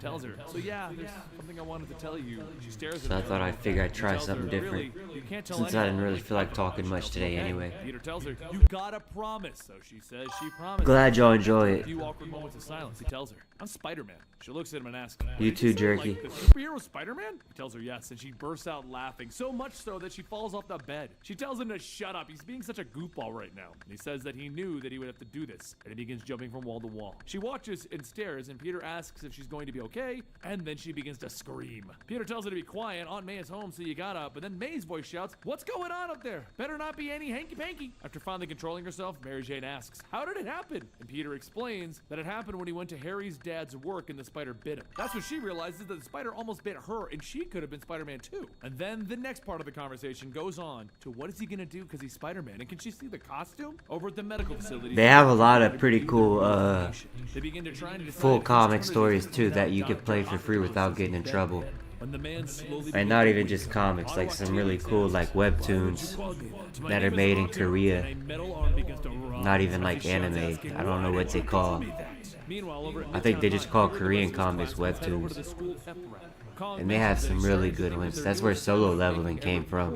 On which superhero they would like to be seems pretty dumb. And everyone tells him that maybe it's him who's dumb. But Kong So we says can watch he's some not pretty so cool sure. stuff some All of these days. superheroes and mutants popping up. While we He do needs to some decide boring who they grinds. should be watching out. Peter asks, what do you mean by watch out? And Kong says that he's not sure. He just feels like there's gonna be some real trouble real soon. A voice then tells them that it's a meteor. And everyone looks over to see a blonde girl standing along Plus, the wall. you can She says see who it's the kinda like video's a from. meteor Y'all wiping can out the subscribe to dinosaurs, them if except y'all for want. them, they know It's all coming. She goes on telling everyone all that in the things will be picture. fine, because in a sense, they all have superpowers in their own way, even if they're not superpowered or mutants. Kong asks, who are you? And the girl tells him, Gwen Stacy. And it's her first day here, back over at the medical facility. Otto Octavius begins to wake up, and Hank Pym sits on his bed, telling him that it's good that he's awake, but it's time that they talked. He explains that there was an accident in Osborne Industries that left him in a coma for the last 3 months. Otto says that he doesn't really remember what happened, and as he tries to process it, he begins to feel the metal arms. He asks what have they done to him, and Hank goes on stating that during that accident, he suffered damage to his face and neck areas, but more notably, Y'all just let me know if the sound's too loud. I can't really tell. though they're not sure as to how, the arms are locked into his central nervous system, and they react and function like normal arms. Otto Octavius leans up and shouts at them to take off his bandages, and as they slowly comes off, he sees the arms. Hank tells him that it could be a breakthrough with exciting possibilities. Perhaps they could work together. And Otto says that they found him like this. They could have taken this off of him, but they chose not to? Who do they think they are? Hank says that they can't say, but they are the United States government, and they can't really tell him where he is. The metal arms begin flailing, and one shoots through the chest of one of the other doctors. Otto then looks back over to Hank, demanding to know where he is. The next day at school, Kong comes to a conclusion that Peter Parker is Spider-Man. Flash Thompson tells him that he's absolutely crazy, like completely crazy. But Kong says that it makes sense. That day in the field trip, Peter Parker got bitten by a spider, so he's Spider-Man. Just think about it, he broke a desk, he's super good at basketball now. That means that he's Spider-Man.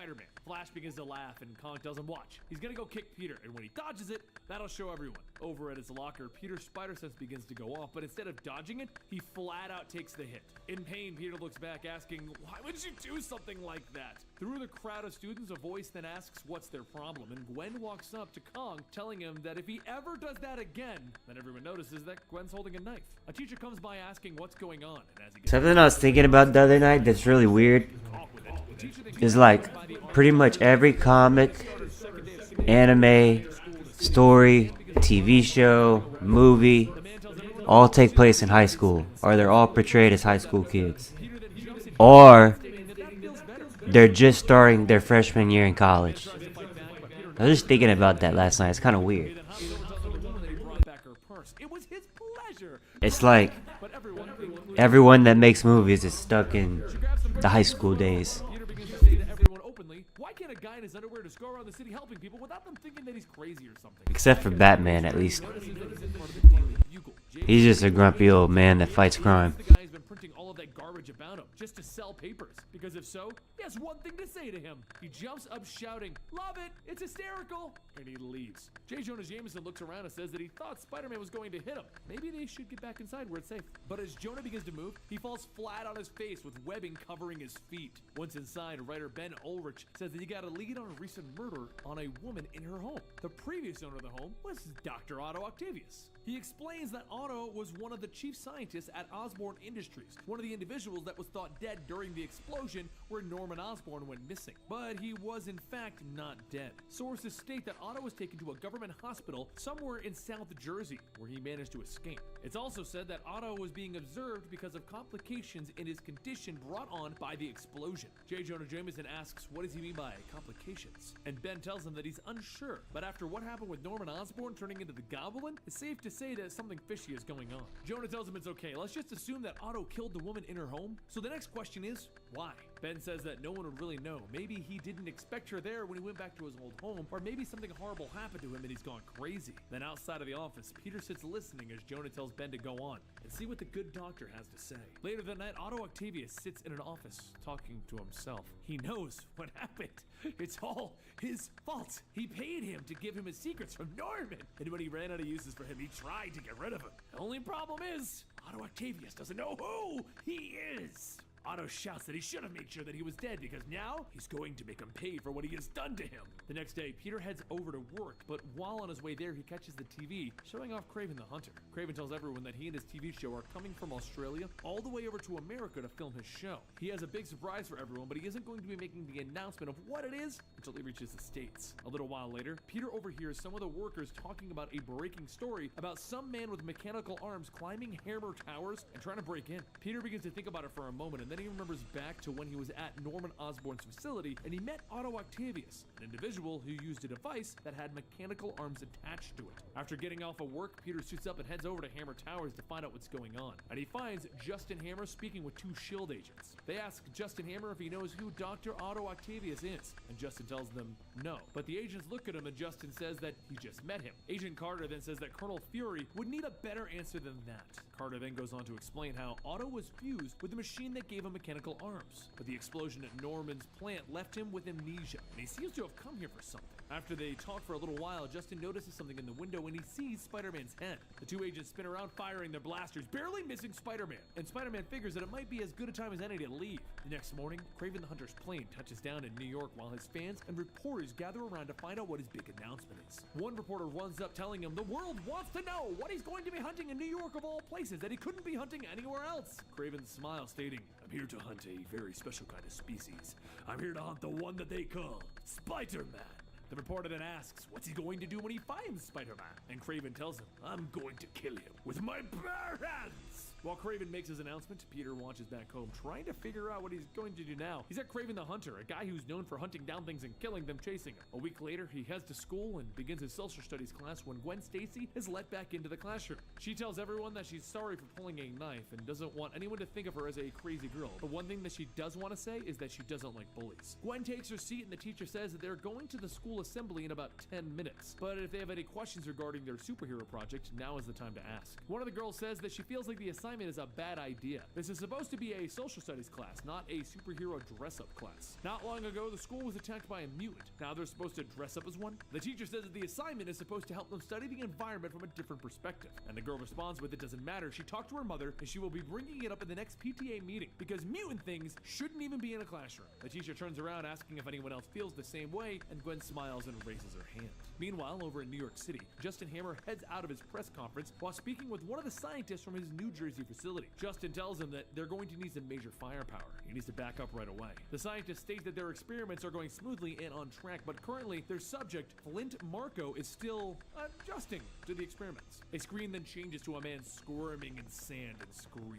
Justin asks what the hell was that, and the scientist says that's Flint and the Sandman Project. The scientist then goes on to ask why he doesn't just accept the assistance of S.H.I.E.L.D., and Justin tells him that he will not, mainly because they're going to look around his facilities and they will find that he's in violation of the superhero test ban. That and how Otto Octavius was an industrial spy for him and that was sent over to Osborn Industries, and now believes that this explosion was somehow Justin Hammer's fault. A short while later, Justin arrives at the conference where he's about to announce the Energy Dome Project, a power plant offering an abundance of affordable and alternative energy sources. As he takes the stage, he explains that they are currently unveiling a groundbreaking energy technology with a hybrid of solar, electric, and nuclear energies. But as the announcement goes on, the video feed from the dome shows the scientists being attacked by Otto Octavius. Back at the school, the students all gather around for the assembly where the principal announces that they've all been brought here today to be informed that the school has been chosen to be the filming site for the Kraven the Hunter show. But as he goes on explaining the do's and the don'ts, he's told that there has been some trouble in the city, and the school is currently being placed under a lockdown. While the students all begin to panic, Mary Jane looks at Peter and tells him to go.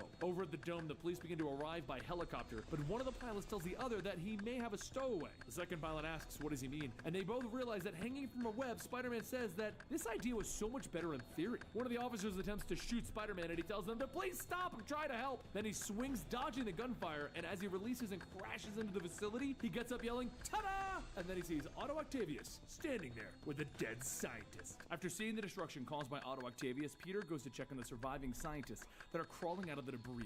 He tells the man to hang on, and then his spider sense begins to go off. Metal arms begin to shoot past Peter, hitting him in the head and knocking him down. Otto picks up Peter's body, asking, what is this ridiculousness? Peter mumbles out some words, and Otto leans in, asking, what? And Peter tells him, you're one to talk, and he claps his hands on the side of Otto's head. As Doc Ock stumbles backwards, Peter kicks free by kicking him in the head and then knocking away his glasses. Otto goes to cover his eyes, and Peter tells him that that's the least of his problems. First of all, why the green jumpsuit? Peter webs up the metal arms, and as they flail around, Cutting of the trees. then it snaps. And Peter realizes that this could be a problem. The arms begin whipping around, and Peter blocks and dodges them. And then one of them shoots up, hitting him in the head. Doc Ock then picks up Peter's body and tries to hit him. But while Peter tries to defend himself, one of the arms begins to change, and it shocks Peter. His body is flung from the facility to the outside, where it bounces onto the pier. He then starts to wake back up and realizes that he can hear voices. And then his spider sense goes off again. He looks back to see the police SWAT team surrounding him, all pointing their guns at him. One of the officers shouts for him not to move, or they'll blow off his mutant freak head. The officers then get down and begin to place Spider-Man in handcuffs. But Agent Carter steps up, stating that she'll take it from here. The officers all argue that this is their bust. But while Agent Carter and the officer go on, Peter points, asking if Charlton Heston is over there. And of course everyone looks. He jumps up from the grips of the S.H.I.E.L.D. officers, and he begins to web up everyone before jumping off of the pier and into the water. Agent Carter shouts for everyone to go after him, but as the agents jump in after Peter, all they find is his torn suit. A little while later, he heads home to watch the news, and on it, Justin Hammer states that he's not sure who that Spider-Man guy was, but they all have their concerns if he's the one who attacked. Peter shouts, come on! And Mary Jane tells him to just ignore it. He says that he's just trying to help people, but instead he keeps getting his butt kicked every time he goes out. Mary Jane suggests that maybe he should learn some kung fu or something, but really she needs to get going anyway. He can work on that later. She then gives him a kiss and says that she'll be by tomorrow after school so they can patch up the costume. Once Mary Jane leaves, Peter sits back down to watch the news, and all of the reporters begin to say how hopefully Kraven will be around to teach that weasel Spider-Man a real lesson. But as Peter sits back down trying to figure out what his next move is, he hears Aunt May's voice asking if he's home. He begins to panic as he's still in half of his Spider-Man costume, and he jumps out of the basement and crawls up to the bathroom. As he stumbles through the window, May hears the thump from upstairs and asks what's going on. Peter says that he's having a stomach problems, but he'll be fine. She tells him okay, well, she brought him dinner just in case he needs anything. And the next day at school, the camera crews begin to set up their scene with Craven when one of the workers explains to everyone that they need to try and act natural when Craven comes in. All of the students begin to gather around, and Gwen sees Peter and asks what happened. Did those jerks beat him up again? Peter tells her no, he just fell is all. And Mary Jane says yeah, down the stairs. But as Mary Jane gives Peter a glaring look, Gwen checks on his face, and Craven walks in. He heads over to the hole that was created in the fight between Spider-Man and Goblin, and he begins to sniff. Everyone watches as he examines the hole, and then he turns back. Peter looks as Craven begins to sniff through the crowds, and then he shoots a look right towards Peter Parker. And he keeps moving. Gwen asks if it's just her or does that guy vaguely smell like kitty litter? Craven stops and glares at her. And Gwen waves back. Later, reports start to swarm around that Justin Hammer is trying to get a statement about what happened at the dome. Justin rushes by to get away, and as he heads up the elevator, he tells his assistant Judith that the whole thing is going rather poorly. But as the elevator opens, Spider-Man's voice asks him, "How do you think I feel?" Spider-Man is sitting at Justin Hammer's desk reading his address book, stating, "You stink, and on a scale of 1 to 10, 10 being the stinkiest, you're totally like a 14. One of Justin's bodyguards reaches for his gun, but Peter webs up his arm, and then he webs up the second bodyguard. As Judith pulls out her phone, he webs her up too. And after seeing that it was just a phone, he tells her, "My bad." Justin tells Spider-Man that he has some nerve, so he hops off the desk, stating, "You've got some real nerve. In fact, I was trying to help the other day. I already have a bad enough rep with the public. I just wanted to stop by and state that whatever you and Doc Ock have going on, you can have at it, because I'm going home." Justin Hammer stops for a second and then asks, "How much?" Peter responds quickly with, "What do you mean?" And Justin tells him, "The doctor. How much would it take for you to take care of him?" "How about 50,000? Peter responds rather angrily. "First you slam me in the press, and now you're offering me money for something that I was going to do for free before I got slammed in the press?" Spider-Man leaps out the window stating, "You're what people refer to as a piece of work." And he leaves. Justin says that it was worth a shot, and then Judith says that there's a call for him. It's the doctor from the Jersey facility. The screen comes on with the doctor, and he doesn't say anything. Justin asks if he can hear them, and then blood begins to drip from his lip, and his body is thrown to the side. Doc Ock, Otto Octavius, appears on the screen, and Justin asks what is he doing. Otto tells him, "This is something of a payback for making me like this." Justin tells him, "If you have any issues with me, we need to talk face to face." And Doc Ock says, "That's true. Come meet me at this facility." A short while later, Justin heads out and notices that everyone in their cars is honking at him. Judith asks what they're honking for, and it's because Peter is riding atop of the limo. As Justin pulls up on his facility, he starts to see the news trucks all gathering around, and then he sees him, Doc Ock. Otto tells Justin to come out and admit his sins. The press would like to hear all about the things that are going on here. And then one of his metal arms begins to tap on the limo window. The driver says that he can get them out of here if they want to turn around. And Judith shouts for him to just do it then. So the driver floors it into reverse. As the limo begins to back out, a metal arm smashes through the window, and others begin to pick up the limo. Otto Octavius shouts that he will not deny him again. And then he begins to shake the limo as his eyes are suddenly webbed up. Spider-Man says that he can't watch this anymore, and he swings in, kicking Doc Ock. He stares at the webbed up arms, and then one of them points towards him and switches to a gun. The arm begins to blindly fire at him and shoots towards the crowds. Doc Ock rips the webbing off of his face, and he asks Spider-Man, "Why does he keep showing up? Who are you? Another freak that Justin created?" As Peter hangs onto one of the metal arms, he tells him, "No, I'm a genetic freak all my own, thank you. You should rent yourself out as a ride for children." And then Spider-Man is smacked into the side of a news van. Doc Ock keeps whipping around, hitting Spider-Man as the reporters all start to film the fight. Through the dodging, Doc Ock quickly manages to grab a hold of him, and then another arm reaches out and begins to shock him. But as it gets close, Peter webs it up, sending the shock back towards Doc Ock. He's then flung from the grip, and Doc Ock makes his way towards the limo, calling out Justin. As he's getting ready to grab him, a web is shot, hitting Doc Ock's pants, and then he pulls him down. Doc Ock quickly pulls his pants back up, but Peter jumps in, punching him, stating, "I didn't take you for the tidy whities kind of guy." He then kicks Doc Ock and jumps onto him, slamming him into the ground. He webs up his face, and he grabs and rips off one of the metal arms. As the camera lights all focus on Spider-Man, he sits down exhausted, and then another light shines as Craven steps out. Peter simply responds with, "Come on, I have a curfew." Craven shouts, "It is time to do battle." And Spider-Man asks him, "How about we go help the lady in the crushed limo over there?" Spider-Man jumps onto the limo and asks if everything's okay, and Judith says that Justin is dead from a heart attack. Spider-Man looks towards Craven and says that he's going to rip the door off, so could he grab the girl or... And Craven shouts, "We will do battle!" So Spider-Man tells him, "No, we won't." Craven shows his teeth, and Spider-Man asks, "You're kidding, right?" Then as Spider-Man asks that, Craven lunges forward. So Spider-Man steps out of the way, causing him him to fall down. Kraven continues to try and attack, and Spider-Man continues to tell him that he really needs to cut it out now. And after a few more swings, Spider-Man finally punches back, knocking Kraven into a car, which knocks him out. Spider-Man then tells everyone, "I did tell him to stop. You all saw that, right?" And as the reporters continue to film him, Spider-Man heads over to the limo and helps Judith out. Judith tells him thank you for saving her, and the crowds begin cheering and clapping. And then one of the reporters walks up and tells him, "That was amazing!" Spider-Man tells him, "No, it wasn't. 2 people died." As he begins to leave, the reporters ask if they can ask him a few questions, and he tells them no, he'd rather not. The reporter continues to pester him, telling him that what he did was amazing. Surely he would want to. And Spider-Man stops her and telling her, "You can return the favor by calling me a mutant freak or blaming this on me or something." They try to stop him again because maybe he would want to talk to them. They're live right now, and he tells her, "Fine."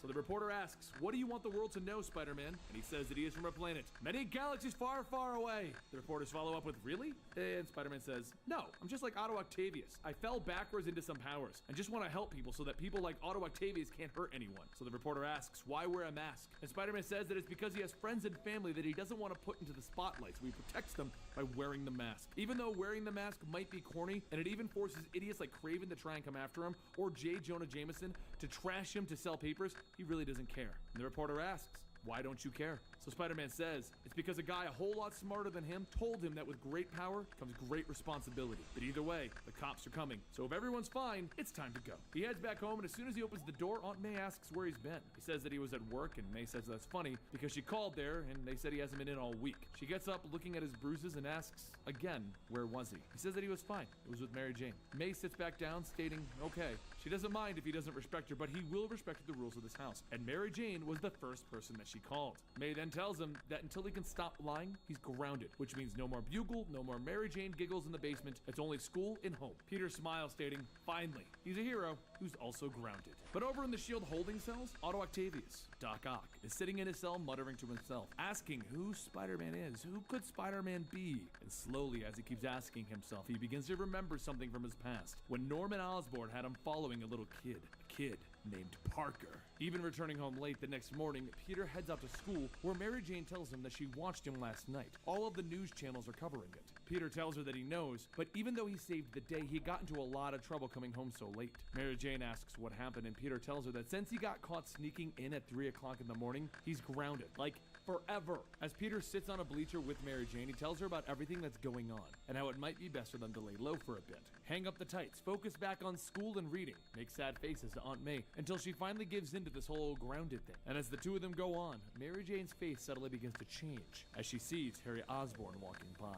They both jump up, running over asking how he's been ever since the Green Goblin attack at the school a little while ago. Harry says that he's glad to be back, but he was just going through some rough stuff back then, but everything's going to be better now. As Mary Jane hugs him, Harry then says that he actually came by to tell Peter that his father wants him to come over for dinner tonight. Mary Jane says that she thought his father was, but Harry stops her and says he's fine, just with everything that's going on he couldn't deal with it. But really, his father's fine. In fact, we're super close now. Peter says that he would love to go, but he's grounded, so, and Harry asks, since when does Peter Parker get grounded? But fine, that'll just have to be some other time. After leaving school, Peter makes his way back home trying to figure out what's going on. Norman Osborn is back. He knows who Spider-Man is, so maybe he just wants to talk about it? Maybe help him use these powers? But the more he thinks about it, the more he realizes that this is Norman Osborn, a piece of garbage mutant goblin that tried to kill him. So at least he's grounded, which will give him some time to figure this whole thing out. And as he walks into his house, he sees a limo parked out front.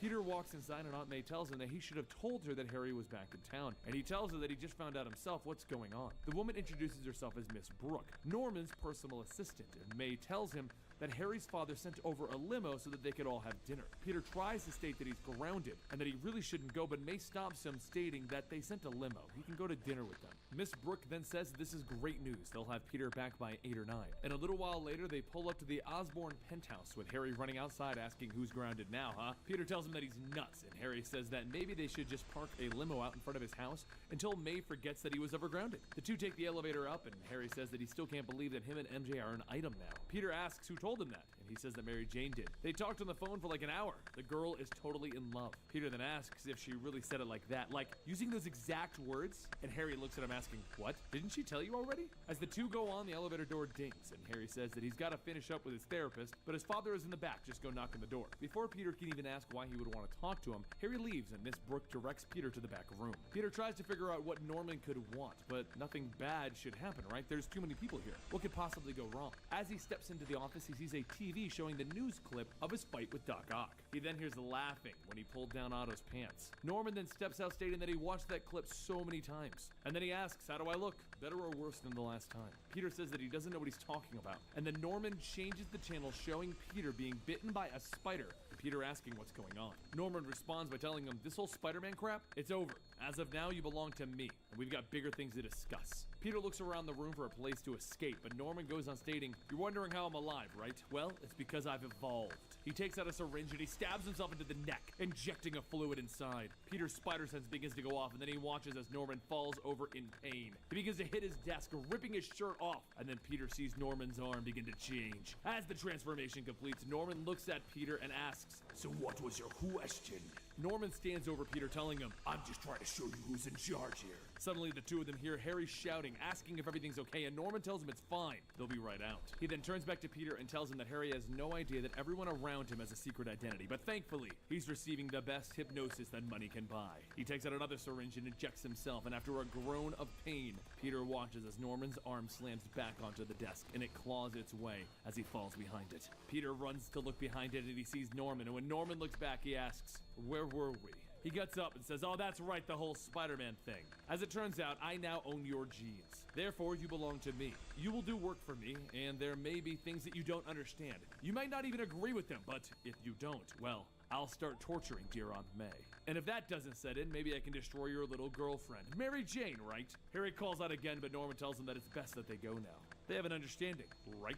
Back in the main room, Harry says that he has a copy of the Dateline story about him and his father. He's totally gonna check it out. He begins to play the video, and it shows Norman and Harry as Norman explains that the reason for him and his son's disappearance was due to the concerns of an attack at Oscorp. But as the video plays, Peter begins to panic, thinking about what Norman said he would do if he doesn't do what he says. He struggles and says that he's gotta go, and he runs out of the room. Peter gets up to go after him, but Norman stops him, stating, just give him some time. He'll be back tomorrow. Later at home, Peter walks in, and May asks how everything went, and Peter hardly answers her. May says that if he didn't want to go, she shouldn't have forced him. Peter says about the other night, he didn't mean to lie about it. May tells him that Mary Jane is his first girlfriend. They'll just chalk it up to experience. Peter then hugs May, and she asks if everything's okay, and he tells her that it's been a long day. Later at school, he's called into the school therapist to discuss a few things. He tries to tell her that he actually is about to take a test, but Dr. Bradley tells him that it will only be a few minutes. The first thing that she understands is that the Osborns are back in town. So did Norman reveal his new abilities? Peter asks, what is this? And Dr. Bradley goes on stating, did he threaten you? Did he mention that he's aware that you are Spider-Man?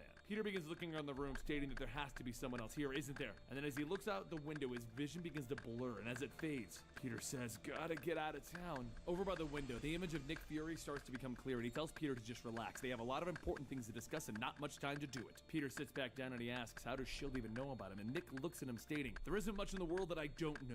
Dr. Bradley begins to list off some of the recent events, like viewing the Oscorp security footage and Otto's hypnosis transcripts. Peter gets up, stating that he doesn't have time for this, but Nick tells him that he knows that Norman is going to ask him to kill him, and if he doesn't, he'll kill his aunt and whoever this Mary Jane is. Peter stops, and Nick tells him to sit. They have much to discuss. He explains that Norman was working on something created for S.H.I.E.L.D., and after several years, S.H.I.E.L.D. has been in the market for a super soldier serum. There are several companies competing for S.H.I.E.L.D.'s attention. Oscorp made a good presentation, but they never came through after years of development. Norman then rushed to put out something for people to see, but it ended up premature and thus resulted in the accident and the spider bite. Since all of that, Norman has blamed him for what happened, and he's been delusional with revenge ever since. Peter then asks if they know all of this stuff, why don't they just arrest Norman? And Nick says legally, Norman is off limits. The American government isn't allowed to spy on Americans on American soil, so technically we don't know any of this. Peter then asks why come to him? If they're not going to do anything to stop him, what's the point? And Nick tells him actually, he's come to tell him that he's going to be on his own, and they can't do anything until Norman does something wrong.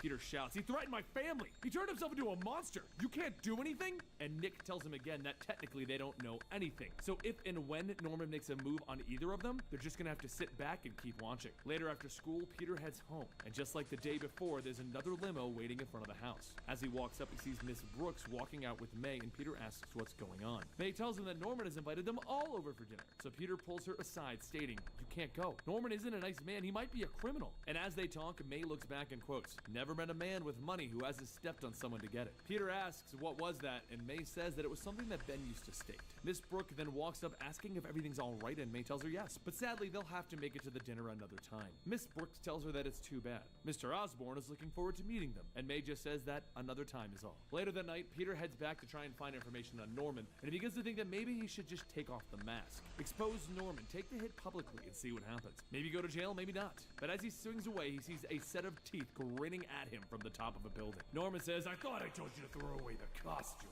And Peter stops and asks, "What did I ever do to you? Why bother me now?" Norman laughs. "What did you do?" Peter stops him, stating, "No, this whole thing was brought on by yourself. The spider biting me? Totally your fault. In fact, I should sue the crap out of you." Norman just tells him, "Soon, you will learn.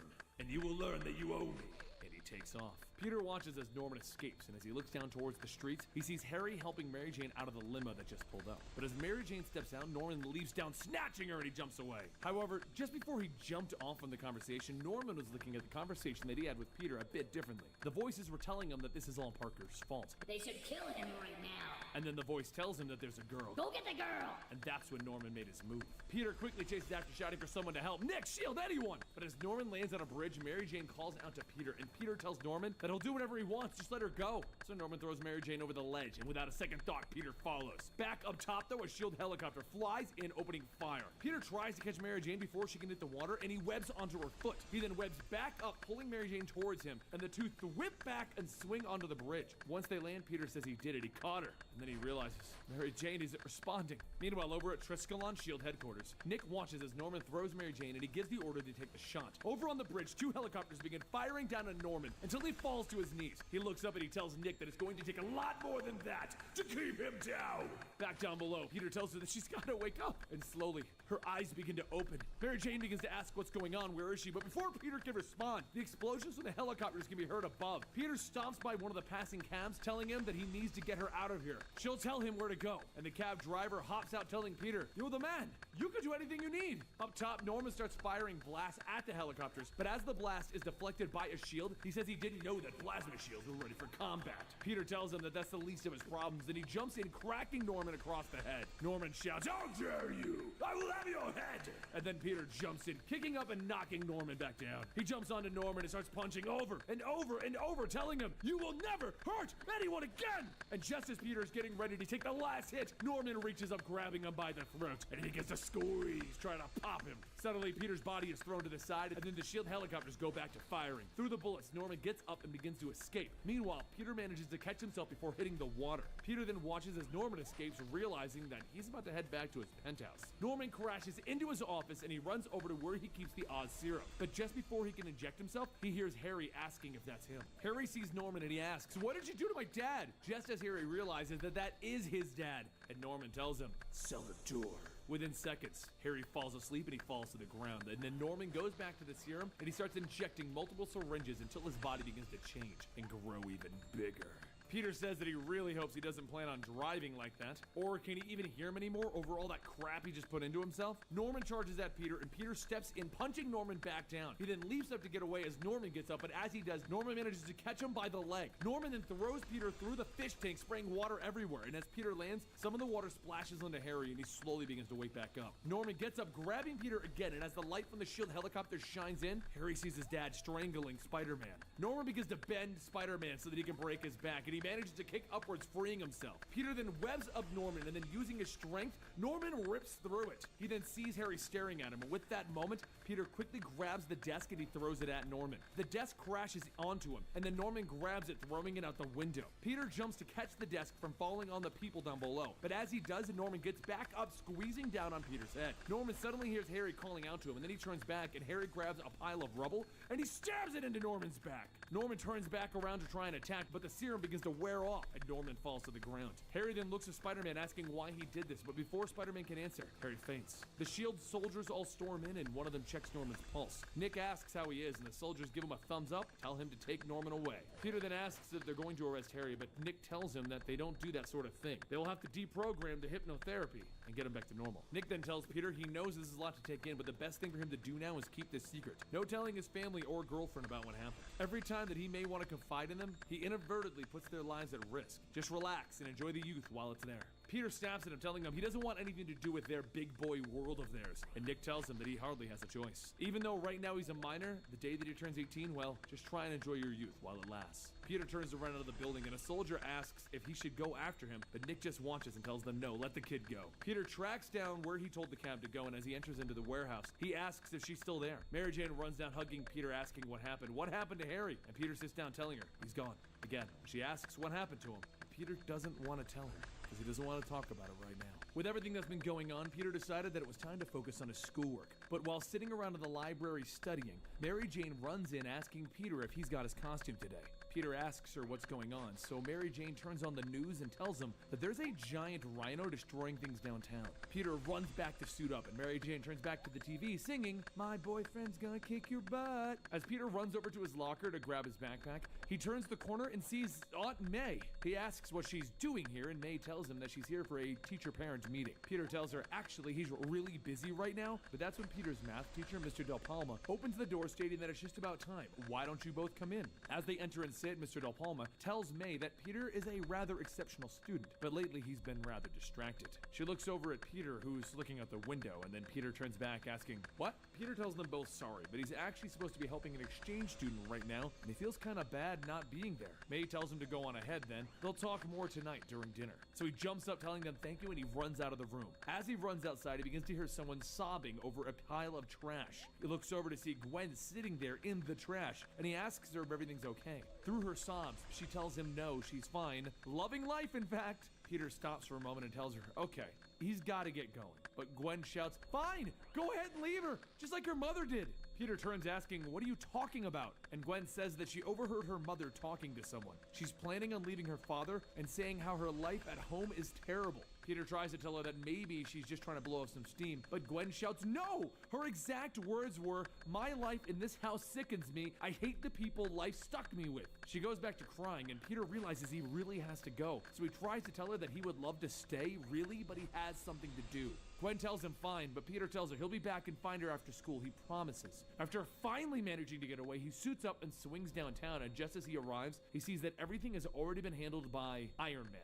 And as he sits on the light post, Peter then hears a man shouting to him, asking, "Where were you 10 minutes ago?" With no real answer, Peter swings back, thinking, at least he tried. A short while later, over at the First National Bank, Ben Urich stops by due to some issues that he's having with his ATM card. But as him and the teller talk, there's a sudden crash behind them and someone shouts, "Don't anyone move!" He turns back, he sees Spider-Man holding one of the guards, telling everyone that this is a robbery. After Spider-Man robbed the bank, Ben hurried over to the Daily Bugle, where Jonah was more than happy to get that press rolling. While Jonah tells everyone to start getting to work on a new Spider-Man story, Peter walks by asking why everyone's running around. But before anyone can answer him, Peter overhears the others having concerns about Spider-Man now being a bad guy. Ben begins to argue that the Spider-Man that he saw didn't seem like the normal Spider-Man. This one beat people. But Jonah shouts, telling him, "It doesn't matter! We're gonna post this story and that's that!" So as the day went on, the front page of the Bugle began to report, "Spider-Man, criminal!" As Peter takes the subway home, he thanks whoever that was that robbed the bank using his costume.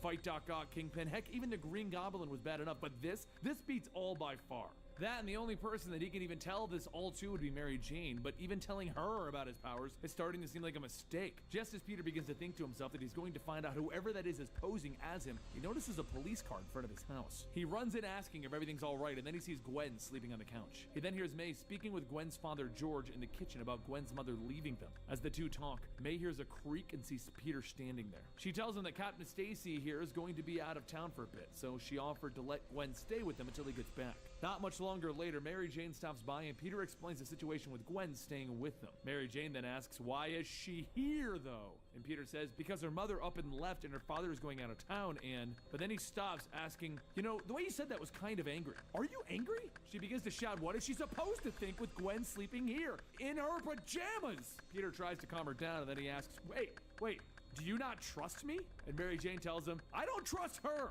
I see what's going on with her. Did you tell her that you're Spider-Man yet? Peter begins to ask, what are you even talking about? But Mary Jane doesn't answer and she leaves. Afterwards, Peter heads upstairs to study and Gwen says that she thought Mary Jane was supposed to join them. He tells her that he's not sure what happened with that, but then the news comes on the TV and the reports announce that there is currently a standoff with Spider-Man and the police. Peter looks at the TV and tells May that he has to run over to Mary Jane's for a second. He rushes back downtown to see the police surrounding a jewelry store, shouting for that fake Spider-Man to come out. Peter swings by and tells them to allow him. He's dying to talk to this guy himself. As Peter jumps onto the building, the police all shout for him to get down and put his hands up. He shouts, hey, I'm not the one robbing anything here. Heck, I don't even have pockets in this thing. One of the officers shouts to take him down and they all begin to open fire on Spider-Man. Most of the bullets fly past, but one hits Peter in the shoulder and he begins to fall. The officers all rush in to handcuff Peter and Peter shouts to them to just listen for a second. The officers don't and they pick him up, slamming him back onto their car, and they begin to pull his mask off, but as they do, Peter kicks back, knocking the officers away, and he jumps. As he begins to run, the officers open fire again, but this time Peter manages to dodge them all and run. He tells them that he needs to hurry. He has to fix his mask, and he also needs to get out of here. Using all of the strength that he has, he pulls the cuffs apart, and then a spotlight begins to shine down on him. The police helicopter begins to fly overhead, and one of the men hangs out, shooting a rifle down at him.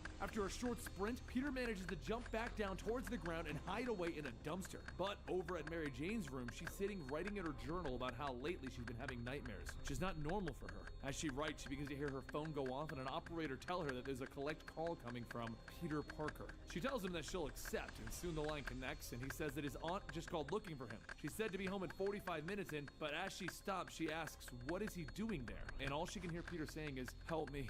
After a cab ride later, Mary Jane rushes to the dumpster that Peter told her to meet him at and finds him holding a gunshot wound. She tells him that they need to hurry and get him to a hospital, but Peter says they can't. They'll just arrest him there. Mary Jane tells him no, they're going to the hospital. She knows just how to do it. So a short while later, she takes Peter to the hospital. Without saying anything, Peter stumbles in and collapses onto a doctor. One of the doctors looks at Mary Jane and asks if he's with her, and she tells him no. And then he shouts for the others that they need to hurry and get him to the operating room. After surgery, Peter slowly begins to wake back up, and then he overhears the doctors speaking with some of the officers that they have a kid who just came in from a gunshot wound. The officer says that they're going to need to go and see and get a name out of him. But as they pull back the curtains, Peter is already gone. Back in the waiting room, Mary Jane waits to hear from Peter when the woman next to her looks at her. She looks down and sees her bag and notices the costume in it. Mary Jane just closes it. An officer comes out of the back stating that they need to lock this place down. The person in question has fled. So Mary Jane gets up and leaves, and as the doctor from before points at her telling her to wait, Mary Jane begins to run. After getting away, Peter and Mary Jane meet back up in a nearby building, and Mary Jane says that was so cool. Could you swing us home now? Peter tells her no. He's hopped up on painkillers and he doesn't even know how to find home right now. So not long after, May begins to wake up from sleeping on the couch since Peter hasn't come home. As she gets up, she checks on his room to see he's already fast asleep and decides to let him be for now. But as soon as the door shuts, Peter gets back up in pain and decides to just put on the news for a bit. As the TV comes on, the reporters interview Sergeant Bullet regarding the recent rumor that the man known as Spider-Man has now attempted to rob another bank. Bullet tells the camera that he wants to make things perfectly clear. Vigilante behavior will not be tolerated in this city, masks or not. As for Spider-Man, he is a coward and a thief, and he will pay for what he has done. The next day at school, Peter heads over to his locker to find a letter addressed to him in it. He opens it and it reads, "Black van in the parking lot. I'll take care of the shoulder." Peter checks around to see if anyone was looking when he read it, and when he sees there wasn't, he decides to check out the van. He goes out there to find it, and the door suddenly slides open. A woman leans out telling him that her name is Janet Van Dyne. Nick Fury sent her. Peter tells her that he doesn't need Nick Fury's help, and she tells him yes he does. So Peter winces, stating, "Fine, maybe I do." Once they get inside, Peter looks at Janet and asks if she is, and she tells him yes, she's the Wasp, card-carrying member of the Ultimates. If you're curious as to who the Ultimates are, they're this universe's Avengers. But as she looks at the wound, she says, "Actually, you're already healing pretty well. Do you have an increased healing factor?" And Peter tells her he's not sure, maybe. He hasn't been able to do much research on it. Janet tells him that's alright. She has something here that was a chemical in chickens that helps increase the healing of humans. So with a little playing around, she whipped up a little cocktail from his own blood samples. As she injects Peter with the medicine, he asks how do they get a blood sample, and she tells him that Nick got one from him. He should just consider himself lucky that they happen to be watching the news. Peter then asks if Nick mentioned anything about the guy who's running around robbing banks posing as him. And Janet tells him no, and no offense, they don't really focus on the small things.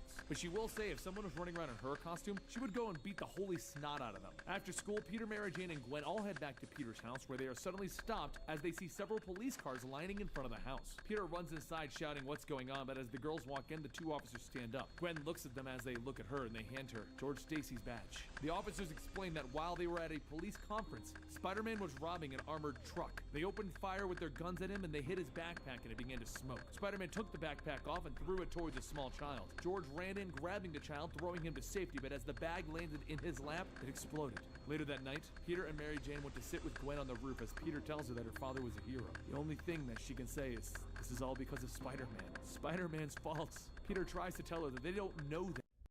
Damn, the Ultimate Spider-Man story is pretty dark. I thought Ultimate Spider-Man was like the badass. Seems like this is like the dark story for him. As he crashes through the window, he sees the imposter holding a woman hostage, staring right back at him. The fake Spider-Man shouts that he'll do it. He'll kill this woman right here, right now. So you better back away.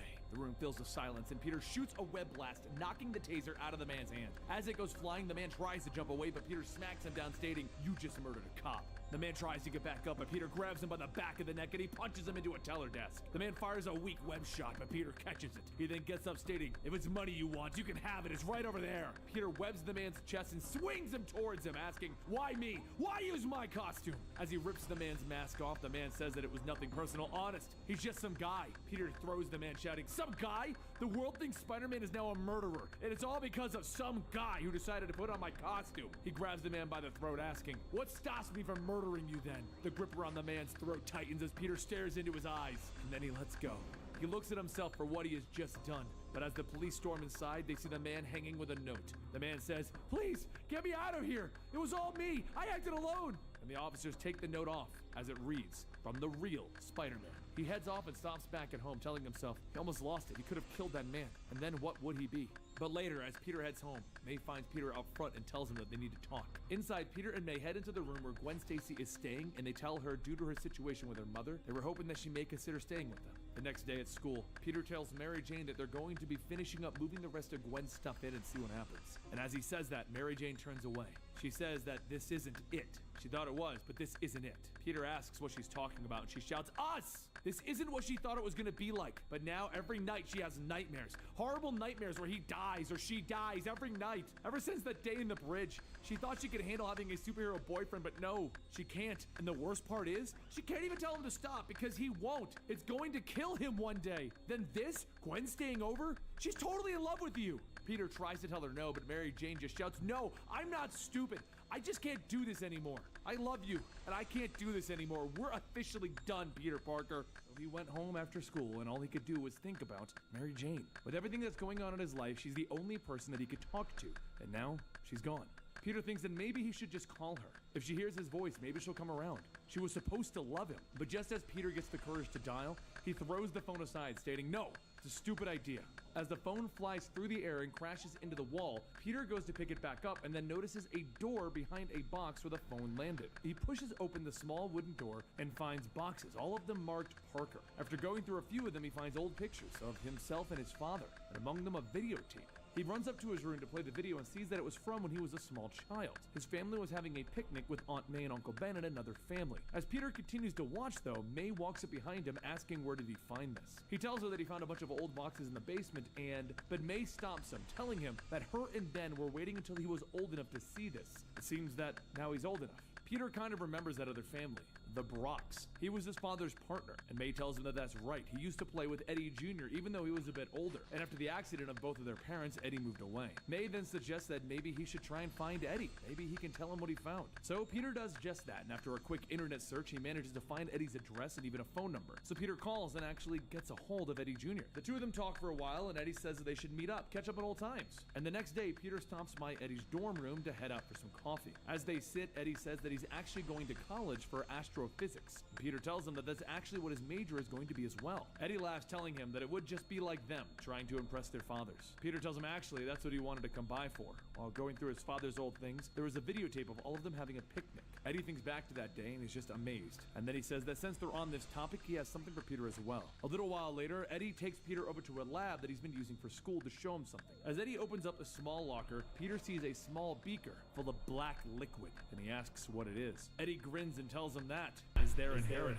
He goes on It's to say symbiote. this is what their fathers were working for. Venom. This is their life's work, or rather, what it would have been if they were given a chance to continue their life's work. Peter asks what's it supposed to be, and Eddie says that currently it's just a pile of protoplasmic goo. But what it's supposed to be is a cure for cancer. Though he wasn't able to make much sense of it, his professor has been helping him get through some of it when they happened to come across this. He takes out another small container and pulls out a sheet of paper labeled the suit. He explains that the suit was supposed to attach itself to a person tailored to their specific DNA, and what it would do is help the body produce its own natural toxins to fight off the cancer. The current work has brought them to phase 2, which was supposed to enhance the physical strengths and natural abilities of the patient. But with them running out of their funding, their fathers took up jobs with Trask Industries to try and support it. However, because they were work for hire, it meant that everything that they were working on was technically owned by that company, which meant the suit as well. Eddie then hands Peter a journal left by Eddie Sr. stating that he was the one who pushed Ray into working for this company when Ray said that they shouldn't. Because of it, now they're going through lawsuits to try and finish the project that they spent their lives working on.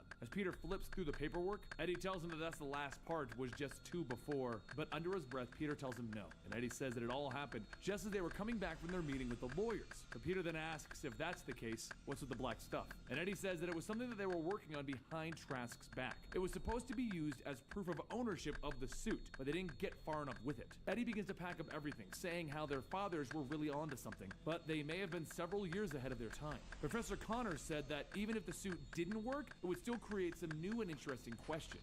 Peter thinks back and tells Eddie that he mentioned something about the suit being made for someone's specific DNA. Just who did they use to test it on? Eddie begins to place the beaker back into the locker, and he tells him that they used Ray's DNA. The following night, Peter goes over the tapes more and more, watching how his father would talk about this project. But as the videos went on, it showed Ray dealing with the lawsuits and talking about how all he wanted to do was just help people. Now their work will just be taken over and there's nothing they can even do. As Peter heard that, he decided no, there's always some company trying to take someone else's work and make profit on it, but not this time. He will finish what his father started. All he needs to do is get a small sample of the stuff that Eddie has kept locked away. So he sneaks back into the labs and pulls out a sample from the beaker, but he spills it onto his hands. His spider sense begins to go crazy, and the liquid begins to spread, covering his hands. It doesn't stop, and it continues covering the rest of his arm and soon his entire body. Peter tries to pull it off, but soon all that's left is a smoldering black blob. As the outer crust hardens, Peter bursts out of it. But what he finds is that the suit has completely covered him. Elsewhere in the city, a pop singer has finished her concert, and she's getting ready to leave when she's suddenly taken hostage. As her limo speeds off, the men inside wearing masks tell her that she made more than enough money to pay for a ransom, right? However, as the men drive off, they hear a loud thump on the roof of the limo. Seconds later, Peter opens up the roof, jumping into the passenger seat, asking if it's prom season already. Everyone stares at him and he asks, "What? Prom season? Limo?" Still with no answer, Peter punches the driver, stating, "Tough crowd." One of the men in the back fires, hitting Peter in the shoulder, but the new suit takes the hit and just repairs itself. Peter then quickly shoots a web back, covering up the gun, and then another web at the second man. The men begin to scream, and Peter shouts that they need to settle down or he will pull this car over right now. The singer too begins to scream, so Peter webs up her mouth, telling her that he's sorry, but he already has a little bit of a headache, so... And finally, after stopping the limo, Peter gets out and lets the singer out and tells everyone that for the record, they're just friends. An officer pulls up telling Peter to put his hands in the air, and as he does, he fires a web and swings away. He tells himself that this suit is amazing. Whatever his dad invented is just amazing. First taking that bullet, and he's also stronger and faster. All he has to do is think and a web appears. Over at the coin laundry, a man fires a gun, running out, telling people that he told them not to move. Peter chases down the man and corners him in a dark alley. But as he crawls down towards him, the man begins to fire, and Peter just knocks the gun out of his hand and throws him into a pile of boxes. He grabs the man, telling him that there's nowhere that he can hide, and as he looks, he sees a flashback to the shooter who shot Ben. Peter mutters that he was the one. He was the one who killed Uncle Ben. The man says that he didn't know that the man that he shot was his uncle, and then Peter screams. The suit begins to grow fangs and a long whip-like tongue. His voice changes as he screams to the man that he doesn't deserve to live! He doesn't deserve life! Peter begins to strangle him, and the man tries to tell him to stop, but suddenly Peter starts to pull the suit away, throwing the man, asking, "What's happening?" As he struggles, the suit and him struggle to gain control over his body, and Peter runs through the city. After leaping off of a building, he lands on a set of power lines, frying both him and the suit. Back over at Eddie's dorm, he turns on the TV to see a news report on Spider-Man, showing off the new black suit. As Eddie watches, he begins to think that it couldn't be, and then he starts to head over to the lab. Once he gets inside, he sees Peter standing there holding the beaker, and he asks if if that's him. And then he looks up to see the window opened and a set of hand and footprints crawling in. Eddie shouts, "What have you done?" And Peter tells him it's not what he thinks. Something horrible has happened. The thing that their fathers created, it's uncontrollable. It must be destroyed. Eddie grabs for the beaker and Peter lifts Eddie by his shirt and the two stare at each other. After realizing it, Peter sets Eddie back down and Eddie tells him, You're Spider-Man." Peter tells him that doesn't matter right now. What they need to do is destroy this. He'll explain everything after that is done. A few minutes pass and Eddie tells him that is all that's left of his father. And Peter tells him he knows exactly how he feels, but this caused him to almost kill a man. This is a cancer. Even with only spilling a drop, it took over, and without his powers, there would have been no way that he could have survived it. There are people out there who would go to extreme lengths to have this, and that's why they have to destroy it. Eddie sighs, telling him, it's not like he can stop him anyway.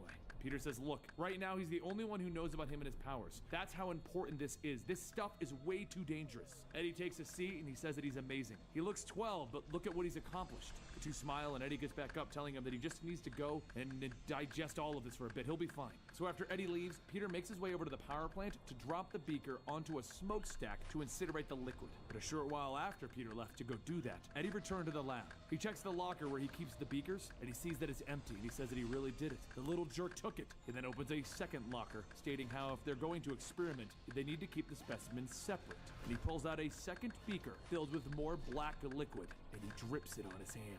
A janitor stops by the lab to clean when she suddenly hears a man groaning. She steps into the room to see where the sounds are coming from, and then she finds a smoldering blob, and Eddie's voice all distorted as he says, "I'm cold." The woman asks if someone is in there and reaches out to it. The blob lashes out, grabbing the woman, and then shows its fangs as it stuffs her into its mouth. The room falls silent, and Eddie pulls himself up, saying to the room, "I'm hungry, but I can't feel anything.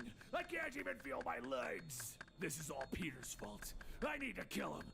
I need to kill Spider-Man." The suit begins to wrap itself around Eddie's body, and he shouts, "I can do this. I can hold it together. But why can't I feel my heart beating?" After a bit of struggling, Eddie stands back up, now with the suit completely covering him, and he tells himself, "Okay." The suit tries to take back over, but then two guards appear asking what's going on. But when they look in, they see a creature standing before them, screaming. One of the guards radios to call the cops, but Eddie grabs the two of them and devours them. The next day at school, Peter sits in class as the rain begins to beat down on the window when he suddenly feels his spidey sense going off. He looks around, and when he looks outside, he sees lightning striking and then the image of the suit outside screaming. He asks how. The suit shouldn't be there. He destroyed it, but now it's here, and he needs to end this. He leaves class, heading outside into the rain to face off against the suit that caused him so many problems earlier. But then it tells him that he shouldn't have lied. Peter watches as he sees a face try to push itself out, and then he asks, "Is that?" And Eddie pulls himself out, shouting, "Our fathers died to create this. Now you will too." Peter tells him, "Please tell me you didn't do this to yourself on purpose." But without answering, Eddie throws a barbed tendril into attack. See, I never knew Eddie Brock's father was a scientist at all. "You will die!" He lunges forward. The tendrils wrap around Peter's neck and they slam him into the ground. Peter screams out in pain, trying to free himself, all the while telling Eddie, "You can fight this, you have to." Suddenly, Eddie stops and he screams. But as Peter reaches out, Eddie laughs. I guess this is the Ultimate Universe, so it's different. "Fine, I've had enough of this." He jumps, leading Eddie away from the school, and once they're clear of it, they jump at each other swinging. Eddie quickly overpowers Peter and pushes them off of the building. But as they fall, they break through the power lines, shocking the both of them. They fall onto a passing car, causing the car to crash into the side of a building. Peter gets back up, seeing Eddie knocked out, and as he gets closer, his spidey sense begins to go off and the suit grabs him. As it begins to pull him into the blob, Eddie asks, "How does it feel? How does it feel to be a thief and a liar?" But to survive, the suit needs you. It needs to absorb you. Everything begins to fade to black, and Peter jumps out of the blob, shouting, "No!" But Eddie screams, "We need you!" Before Eddie can get back up and attack, Peter runs back in with a tire, cracking and shattering Eddie's face. As Eddie's body flies over the power lines, the sounds of sirens can be heard, and then officers begin to shout for them to stop what they're doing. Peter tells Eddie that he needs to listen, but as the officer sees Eddie in the suit, they open fire on him. Eddie screams out in pain as the officers unload into him, but as he stumbles back, he steps on a live electrical wire. The electricity shoots through Eddie's body, and in a blinding flash, it's turned into a burning puddle. The officers all call out to Peter, but he climbs up out the building and escapes. Elsewhere in the city, Nick Fury sits to enjoy his evening dinner when he receives a notification on his watch. He pays the waiter and he walks over to a nearby alley, and as he stands there, he flashes a light. And across from him, someone falls into the dumpster. Nick asks Peter why he's following him, and Peter pulls himself out and asks, "What the hell is that?" Nick tells him that it's something that temporarily paralyzes a person. So how long has he been following him? Peter tells him he's not sure since he left their headquarters. Nick laughs, telling him he just followed the leader of the top espionage organization on the entire planet for over an hour. Not bad. So that leads them back to the first question: what do you want? Peter shouts that he doesn't want his powers anymore. Take them. Do whatever they need to do to get rid of them. He just wants his life back. Nick looks at him and plainly tells him no. Now explain what happened. Through his staggered breathing, Peter tries to explain what happened to Eddie and how he tried to stop him, but Nick then asks, where is he now, or was he killed? Peter says he doesn't know if he was, and Nick asks, you're not sure if you killed someone? Peter tells him he thinks he did kill him, but the body disappeared. Nick then says that there's not many actual rules in this game, but one big one is that if there's no corpse, then the guy's alive. Peter stops him, shouting, look, I don't want this. Do the right thing and end this. So Nick places his hand on Peter's shoulder, telling him, you've had a rough day. The important thing to ask yourself is if doing what you did today made someone's life better. The answer is yes. Stop whining. Once you're older, you're going to be a part of one of the finest organizations in the world. You'll be working alongside Tony Stark, Bruce Banner, and Captain America. While Nick goes on, Peter hardly listens and asks, what about my parents? How did they die? It was 10 years ago. Nick tells him no idea. 10 years ago, he was in college in India. He then tells him, look, my parents died when I was young too, and it sucks. Just go home and watch one of those videos with the girls doing that booty shaking thing. As he leaves, Nick shakes Peter's hand and tells him, next time he wants to talk, make an appointment or he'll shoot him. Afterwards, Peter decides that he should probably follow back up in the lab to see if he can find some information on Eddie. But what he finds is Eddie's professor, Kurt Connors, drunk at his desk. He tells Peter that it didn't take much to suspect that he was Spider-Man after seeing him on TV wearing the suit. So good on him for that. Kurt then goes on to say they have met before, haven't they? Back when he saved his life when he turned into that thing. Did he happen to tell anyone about it? Peter tells him no, but what exactly happened here? Kurt pours himself another drink, saying how all of everything is gone. The suit, the files, the samples, everything. For a moment, he thought Spider-Man had taken it, but it seems that him and Eddie need to have a talk. Peter explains how Eddie wore the suit too, and then he was, well, he's not sure if he survived. Kurt goes on asking, why is it that people are so hell-bent on wanting to change themselves into monsters? Even Ray Parker. He was a genius and an admirable man of science, but really, he was the one who started this whole decade of genetic nightmares. Peter shouts that his father was trying to cure cancer. Everyone, including him, purposely turned themselves into monsters. But Kurt brushes off the comment, telling him, yeah, well, Einstein wasn't trying to invent the atomic bomb. Just worked out that way. As Kurt talks, his speech begins to slur and he begins to pass out from the drinks. Frustrated, Peter jumps out the window calling out to Eddie, but even with his spider sense going off, Peter finds nothing. He's left all alone. As class begins for Peter, he sits in his chair wondering just how is it he's going to get a new costume. With his run-in with Eddie, he's now left costumeless. But since he got his original costume from wrestling, maybe he can go get another. All of these thoughts begin to pass through his head, and Mary Jane stares at him, and she scribbles in her notebook, what's the matter? And she nudges Peter. After reading it, Peter scowls, writing back, what do you care? The two go back and forth until finally Peter writes, if you really cared, why are we not together? But before Mary Jane can respond, the teacher grabs her and Peter's notebooks and starts to read the conversation to the class. Everyone begins to laugh at them, and Gwen whispers to Peter, oh dude. Once class is over, Peter heads out, but before he can leave, Flash stops him, asking if he has a minute. Peter looks around and doesn't see anyone in the hallways and asks for what? Is he just gonna try to pull some prank so that everyone can laugh at him? Flash tells him no, he needs to talk to him outside for a sec. Peter thinks about it for a moment and then says, you know what? No. Everyone's probably outside waiting to see what happens, so no. And he walks off. Kong steps out of class and sees Flash and asks what's going on, and Flash quietly tells him nothing. Later that day, a group of thugs begin to chase down a woman that they're trying to rob. The woman mistakenly turns down a dead-end alley and the thugs start to surround her. As one pulls out a knife, his hand gets webbed up and Peter calls out from the shadows that they must be real happy being walking cliches. Not even a care in the world. Peter jumps out wearing a sweater and jeans and the thugs just stare at him. With no one moving, Peter asks, what? And the leader of the group asks, who are you supposed to be, Spider-Man? Where's the costume? Peter tells him that his mom is washing it for him, and the leader lunges forward. Everyone follows behind him, so Peter grabs and knocks the group out while throwing them all into a corner. After webbing the group up, Peter goes back to check on the woman as she just points at his eye.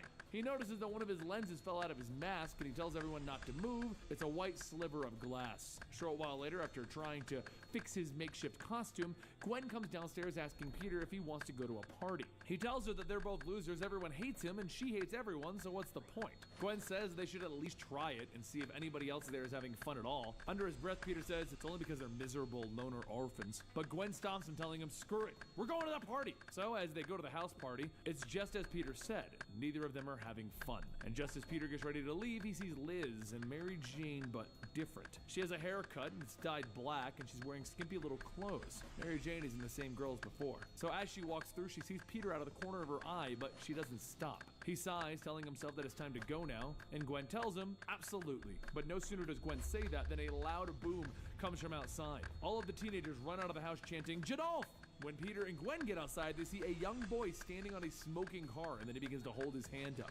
Light begins to shine from his palm, and then suddenly another car explodes, and all of the kids begin chanting Jadolf's name. But as the teenagers call out for him to do it again, sirens begin to blare down the street. The teenagers start to scatter, and Peter and Gwen run out the back, and that's when they spot Mary Jane and Liz. Peter helps Mary Jane from being knocked over, and the four start running through the crowds. A little while later, though, everyone meets up at the bus stop, and Gwen asks what exactly happened back there. Two other girls say the kid's name is Jadolf or something, but he goes to their school. While the girls gossip about him, Gwen spots the public bus coming their way and tells everyone to come on. As everyone gets on the bus, Peter and Mary Jane catch each other looking at one another. Mary Jane smirks, patting the seat next to her, and Peter asks, what's so funny? She leans in, whispering that it's funny that he could be home in like 2 seconds if he wanted, but instead he's riding the bus like the rest of them. He says about that, he may have lost his costume. But as they go on and laugh, Mary Jane reaches into her purse and pulls out a letter. When everyone gets off of their stomps, Mary Jane pulls Peter aside and tells him that she's going to give him this letter that she's been holding for a while. She just wants him to read it when he gets home,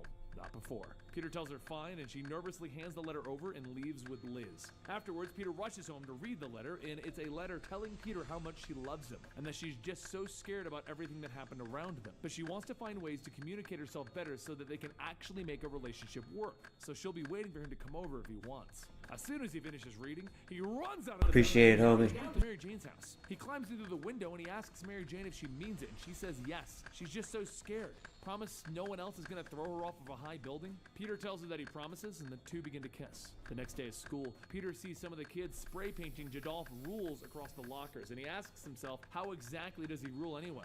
As he goes on thinking, Mary Jane kisses Peter on the cheek and asks if everything's all right now. He tells her of course. But while they talk, Flash asks Peter if he has a second to talk. Peter snaps at him, telling him that he really doesn't have anything to say to him, and Mary Jane adds, shouting that he should just grow up. Flash tries to continue talking but tells them fine, it's nothing. And as he walks away, Liz runs up shouting what's going on. She holds out her phone and says that it's her cousin who invited them to that party, and it sounds like that guy Jadolf is blowing up more things again. Mary Jane leans into Peter, telling him, you gotta go, but don't worry, I have at least half a costume done for you. Peter asks what does she mean by half, and Mary Jane says that she needs exact measurements, but it's better than no costume, right? So he changes, and as he steps out, he appears to be wearing a rather loose shirt in sweatpants, and he says that it's kind of embarrassing.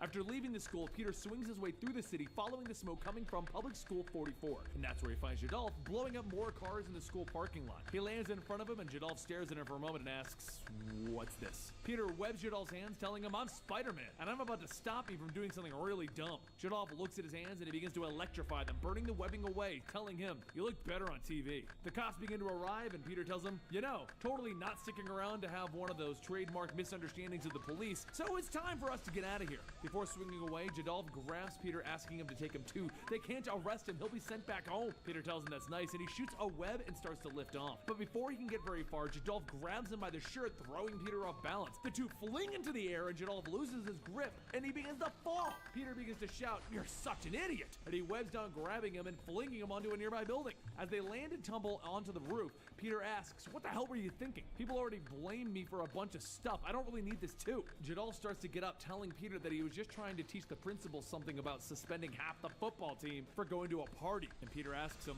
what party? Jadolf explains that there was a party the other night, and when the principal found out what happened, he suspended half the football team. So to protest, he blew up the principal's car, and then he got carried away and blew up another one. Peter scratches his head, trying to think of a better word than idiot. Why can't he just fight Doc Ock or something? He then asks what kind of powers does he have, and Jadolf holds out his hand, telling him that he can make things explode. He just has to think, focus, and point. He then points at a barrel, and it explodes. Peter asks, so you're a mutant? Jadolf shouts that he's not a mutant. You hear me? I'm not a mutant. They are the devil's children. Peter steps back, trying to logically think about how such a power is even possible, and then he tells Jadolf to look. He may want to consider how he's using his powers, or maybe be more responsible with them. Jadolf asks why would he do that, and Peter shouts, what do you mean? Help people. Do something good with those powers. But before the two of them can go on, they hear gunshots and screams coming from down below. They see a store being robbed, and Peter tells Jadolf to just hold on. And as he gets ready to jump, jump off, Jadolf says that he wants to come too, he can help! And Peter tells him no, you will be right here, so just watch. He walks into the store as the robbers are demanding money, and he tells them that they should probably just drop the money and lose the stupid masks. The man in the Captain America mask turns back shouting that he's one to talk, and he fires his gunshots. The bullet shoots through, hitting the window, and one of the robbers says, man, he sucks. Peter webs the shooter, telling him, yeah, he really does suck, like standing right there. After punching out the shooter, the other robbers say that they would like to not be punched, so they just put their guns down.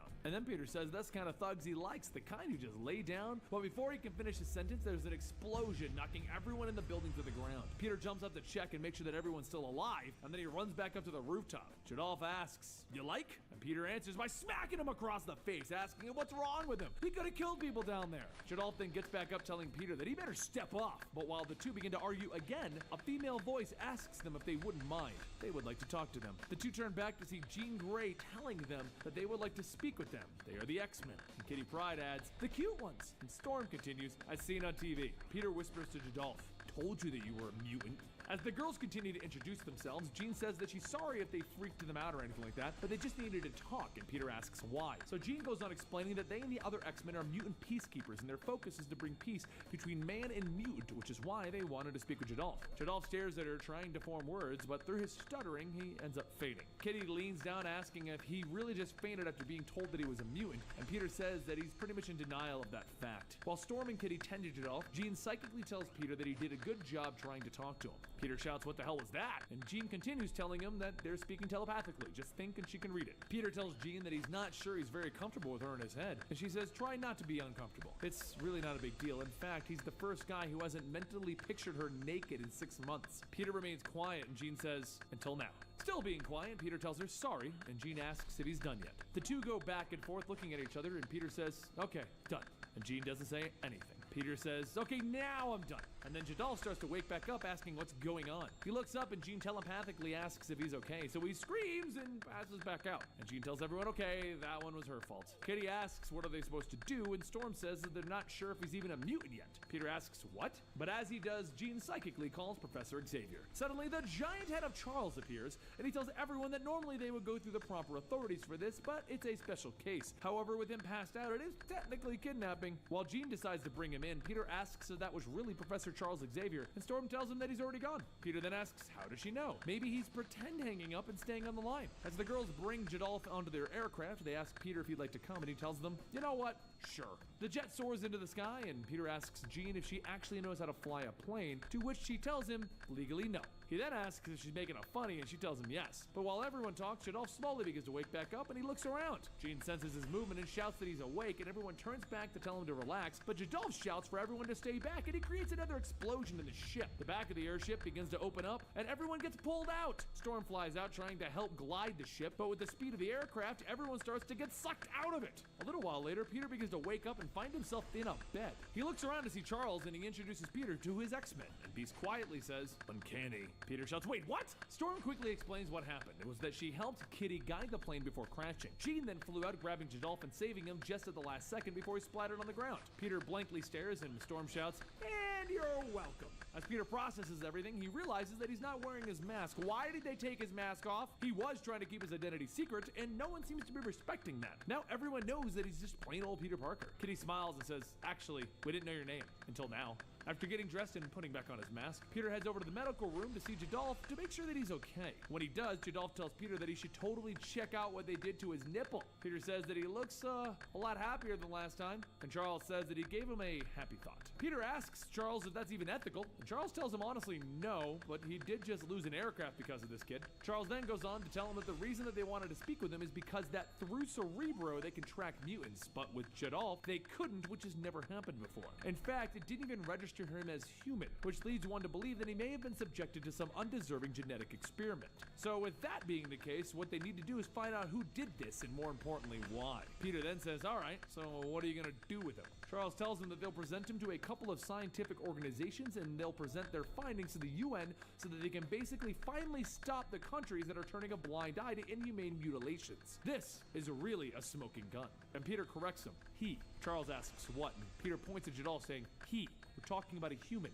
Peter then goes on to ask if Jadolf doesn't want to be a part of their agenda. He's already a mutant phobic. Charles tells him that at this point, it's not up to him. there are much bigger considerations. Peter says that he's going to try and say that this guy deserves a shot at normal life, and Beast leans in asking, define normal. So after thinking about it, Peter turns around shouting, define this! And he punches Beast! Peter then grabs Jadolf, kicking Cyclops in the head, and he runs out of the lab. Colossus tries to stop him, but Peter just tackles through him and out the window. As he lands, Peter sees Charles standing there asking, what good would that do? Peter then snaps back to reality, back in the lab, saying, what? That would, just a thought. Charles then tells Peter that he's sure that he just read about his work. He knows what him and the X-Men stand for, so he can promise that Jadolf will be treated with respect. Kitty asks Peter if he's going to be okay with all of this, and he tells her that he guesses. She then asks if he needs a ride back to Queens, and Peter shouts, oh God, what time is it? A short while later, Peter walks across his lawn into his basement, thinking about how he really needs to stop meeting people that he looks up to. They're all starting to seem kind of crazy. Actually, he probably shouldn't be thinking that. What if Charles Xavier's listening? Before he can wonder any further, May stops him, telling him they really need to talk. It's late into the night in New York when a woman with long silver hair stands atop a building, waiting. Across the way, she watches a man and a woman enter an office until they finally turn out the lights and leave. With a smile on her face, she fires a grappling hook over to the building and begins to slide down the wire over to it. As she gets closer, the woman sneaks into the building when a guard walks out on patrol. Once inside, she then leans over to the locked office where she saw the man and the woman earlier. She pulls out a small device to put into the door lock to override the lock, and after a few seconds, the door unlocks and swings open. Once inside, the woman makes her way to the back where the painting hangs, but before touching it, she uses a spray to create a layer of smoke. The cloud hovers in front of the picture, revealing a laser security line covering the entire wall. She then pulls out a small set of mirrors, and after positioning them, creates an opening for the painting. She pulls the painting off the wall and finds a metal safe with no handle and no way to open it from the outside. After searching the desk contents, she finds an out-of-place folder and pulls on it. The folder lifts and it pulls a string, and there's a sudden click. When she looks back to the safe door, it pops open, and she reaches in to pull out a wrapped object. After pulling back the cloth, she finds an old stone tablet and smiles. She then sneaks back outside, but before she can leave, Peter Parker asks, what exactly are you doing? The woman turns back, and as Peter sees her figure, he tells her, wow, you're not like the usual riffraff I find sneaking around the rooftops. But without saying a word, the woman jumps off the ledge of the roof and Peter quickly follows. However, as he leaps, he notices the woman grab onto the wall and then hops back up onto the roof. As he falls, he tries to fire his web shooters and nothing comes out. Back on the roof, the woman starts to run as Peter jumps back up, telling her that she would not believe what almost happened. There he was, midair, almost about to die, and then he remembered he had spider powers and he saved himself. The woman continues to run and Peter jumps in her way, telling her to hang on. He's not done with his verbal anxiety attack yet. She jumps over him and Peter jumps again in her way, and with no other choice, she begins to kick and fight off Peter. As the two of them struggle, the woman flips Peter onto his back, telling him that he just crossed the Black Cat. That's 7 years of bad luck. She continues to run on, stepping on Peter's head, and as Peter gets up to chase her, he trips and falls. He looks at the woman and she just smiles before jumping and disappearing. A short while later, Peter heads back home while Mary Jane tries to fix the web shooters. After playing them for a little bit, Mary Jane fires a web shot and says they seem to be working fine. But then the two of them begin to kiss and flirt, and suddenly they hear Aunt May telling them to come upstairs. Peter asks what's going on, and May says that Mary Jane's father is here. The two run into the kitchen, and Mary Jane sees her father, Craig, holding her diary. She shouts that she can't believe that he would go through her things, and she runs out crying. Craig says that he found an interesting story, and he begins to read off, I almost died tonight. If Peter hadn't been at the bridge, I don't know what I would have done. What if no one found my body? Craig stares at Peter, asking, what did Mary Jane mean by that? Peter stands there not answering, and Craig shouts, that's fine. He came here to tell him that he will never see Mary Jane again. They are through. While Craig continues to yell, May steps in, stopping him, telling him that it's time for him to leave. He storms out, and May turns back to Peter, asking what was that all about. He says that it was nothing. They were just at the park, and Mary Jane slipped and he caught her. That's all. May then asks why not just tell him that, and Peter shouts because he's a jerk. He heads up to his room and he notices the news, and they seem to be talking about Spider-Man. The screen cuts away to images of him running after the woman earlier, and the reporter stating that they have pictures of Spider-Man escaping the scene of a crime with a burglar known as Black Cat. Peter watches and begins to think that this 7 years of bad luck seems to be starting right about now. Meanwhile, over at the Fisk Corporation building, William Fisk's lawyer, Walter Dinny, stand with the man who was just robbed, asking where is the tablet. The man says that apparently from the news, Spider-Man has it, and Walter asks, what is he gonna do with it? The man says that he's not sure, but he has a slight feeling that Kingpin took it. Him and his criminal organization were the only ones who even knew about the tablet. Walter tells him that that would be pointless. He was supposed to just give it to them. They have no reason to actually steal it. Walter pulls out a business card telling him that he's going to give him a number to call. No one will answer but leave a message, and someone will call him back with a place, time, and how much money to bring. When they meet, don't talk about anything other than the task of getting back their item. The man says that he's not so sure about this, but Walter stops him, telling him that he made a promise to Mr. Fisk. It's best that he does not back out on their deal. The next day at school, Peter sees Mary Jane in the halls and tells her that there was something about him last night, and something involving a cat burglar. Mary Jane quietly says that they shouldn't be talking. Her dad was already looking into private schools this morning if they continued to talk. Peter says that her father's bluffing. She can't possibly think that he would do something like that, and he goes on to tell her that he can't believe that she is letting him get between them after everything that they've been through. She shouts, what does he want her to do? And Peter shouts, asking what does she want him to do? But rather than say anything, Mary Jane turns to cover her face and leaves. Later at work, Robertson tells Peter that he needs him to enter some personal ads into the database to be posted. So Peter starts opening up letters stating that there's money in some of these. Robertson says that people like to be anonymous when they do these sort of things, and as Peter goes through opening the letters, he finds one with a rather large sum of money in it. Robertson tells him to let's see that for a second, and he begins to read off the letter. Spider, I was intrigued by our last meeting. Were you? We should explore this. Meet me over on the roof from last time. The cat.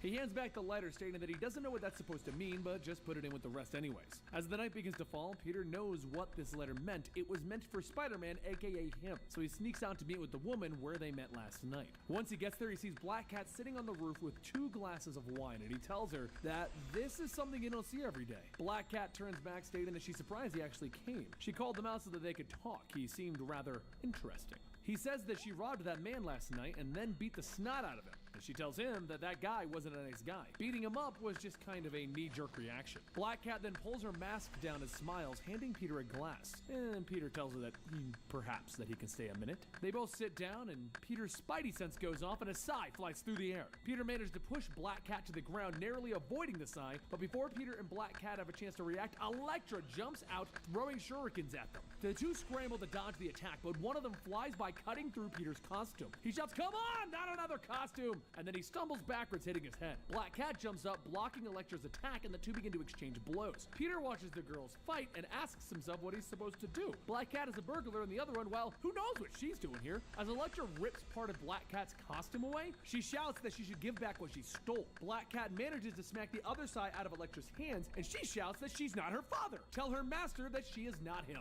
Elektra tells her that she really shouldn't have done that and kicks upwards, pushing Black Cat away, and then she kicks her in the stomach. Black Cat's body goes flying into Peter, but then she gets right back up and charges into the fight when she's suddenly pulled back. She looks back and sees that her back is wed to the roof, and Peter says that he's gonna take care of this. He then asks Elektra what can they do to make her go away, and would she at least tell them who sent her and exactly what she wants? She kicks at Peter, and he asks if this is going to be a no then. She continues attacking with her sai, and Peter snatches it from her hand, telling her to come on! However, even without the sai, Elektra keeps swinging, and as Peter jumps away, she kicks him in the leg, sending him to the ground. He grabs his knee, asking what's wrong with her, and Elektra grabs him by the arm and flips him over and kicks him off the side of the roof. Peter's body begins to fall down to the streets, and he fires a web and slingshots himself back upwards. But as he climbs, he misfires the web and he slams into the side of the building. After falling into an awning, he looks up, stating that at least he's not dead, so that's something. He quickly rushes back up the building, and when he gets there, he looks all over the roof and sees that both Black Cat and Elektra are gone. He lays down and says, "This is nice." And what did Black Cat say? She's not her father? Suddenly, the door swings open and a guard steps out, shouting, "Oh my God!" Peter tells him to be quiet, he's trying to think here, and back home, the home phone begins to ring. Just waking up, May grabs it, mumbling, "Hello?"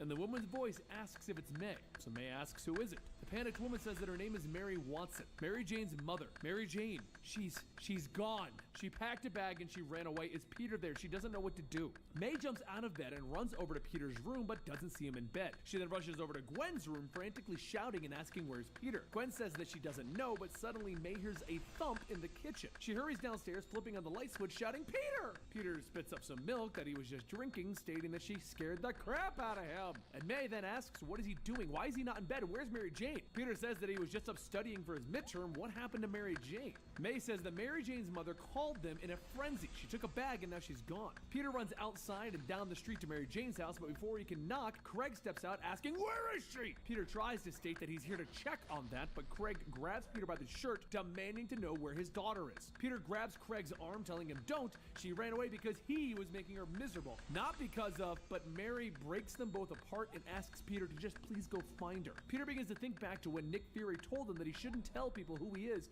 because clearly Mary Jane cannot handle it. He tries to think where Mary Jane could have gone, and then it clicks. He rushes over to the old warehouse where he told Mary Jane to go when he rescued her from Norman, and he hurries inside. Once in, Peter finds a person laying on the floor and he reaches down to see who it is, and as he touches her, Mary Jane flips over screaming, asking what time is it. Peter grabs her asking what she's doing. It's the middle of the night, and she shouts that she couldn't stand it anymore in the house. She couldn't breathe. She just had to get out of there. The entire night her father just sat there threatening to ship her away and not let her see him. Peter hugs her, telling her that she needs to go home. And Mary Jane asks if they can just run away and get married. Peter holds her face, telling her not yet.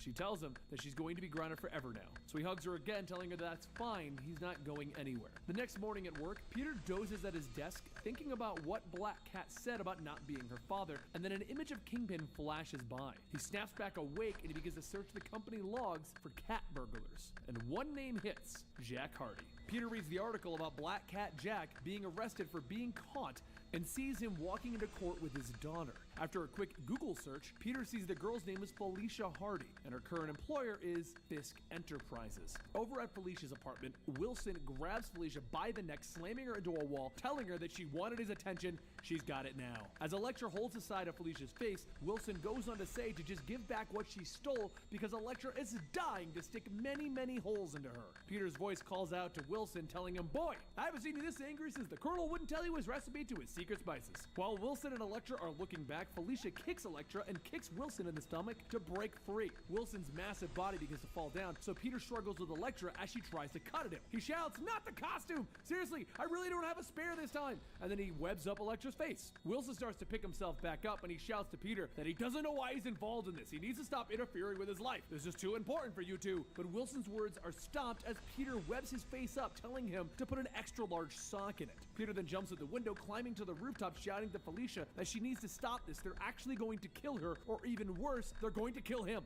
Felicia looks over the ledge and says that he was the one who killed her father. Wilson betrayed him and left him in prison, and that is why she needs to destroy him. Everything that he says he wants, she will take away from him. This stone tablet is just the first. Peter looks at the tablet, stating that he doesn't even know what that is, and it's very noble of her wanting to stick it to Fisk, but she is stealing. Felicia shouts that he doesn't know her, but before she can go on, Wilson bursts through the rooftop doorway, screaming for her to give it back now. She smiles and throws the tablet off the roof down into the waters below. She laughs, stating that now it's just another rock at the bottom of the river, and she's very glad that he got to see her do it. Then a sigh is thrown, hitting Felicia right in the chest. Elektra turns her attack towards Peter, and he jumps off the roof to try and catch Felicia, but she's already gone. Peter hops onto the roof, shouting to stop where, but Wilson, Fisk, and Elektra are gone. Later that night, Wilson sits in a hospital bed, saying how he's going to spend every dollar they had for them. He wanted to find the ancient text so that they could find a way to open her eyes again. And on the bed lays Wilson's wife, unresponsive. He goes on saying that no matter what, he will punish those who try to stop him. But please, wake up.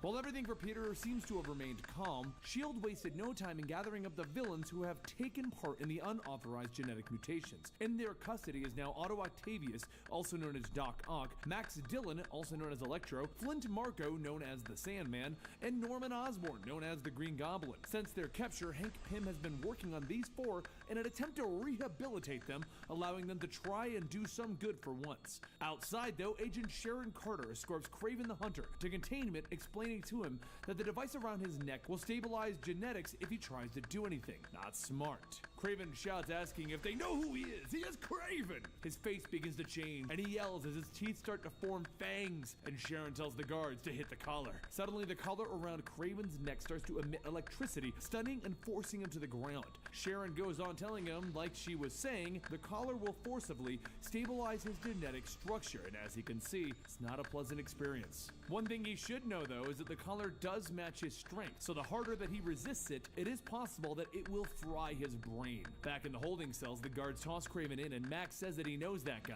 Is he really a mutant? Sharon tells him no, they keep the mutant terrorists on a whole nother slice of heaven. This is the place for those cute little genetic anomalies, so sleep tight. As Sharon leaves, Craven slowly starts to wake back up, and Max calls out that, by the way, his show is really sucky. Craven screams as he runs towards the barrier and he's electrocuted, and Max just sits in his cell laughing. Down the hall, Norman sits in his cell asking, why would they bring all 6 of them together? Otto asks him, what does he mean by 6? There's only 5 of them here. And Norman leans back, telling him no, there will be 6. The next day, the captives are all brought out, and Hank tries to speak with them all again, mainly Norman, since he's been the most silent out of all of them. Hank asks what is it that made him do all of this. He had everything that he could ever want. A wife, a child, millions of dollars, his own business, legendary scientific acumen. And Norman laughs, telling him, I was just doing what Nick Fury tells me to do. They wanted the Oz formula, the miracle that made me and Otto the way that we are.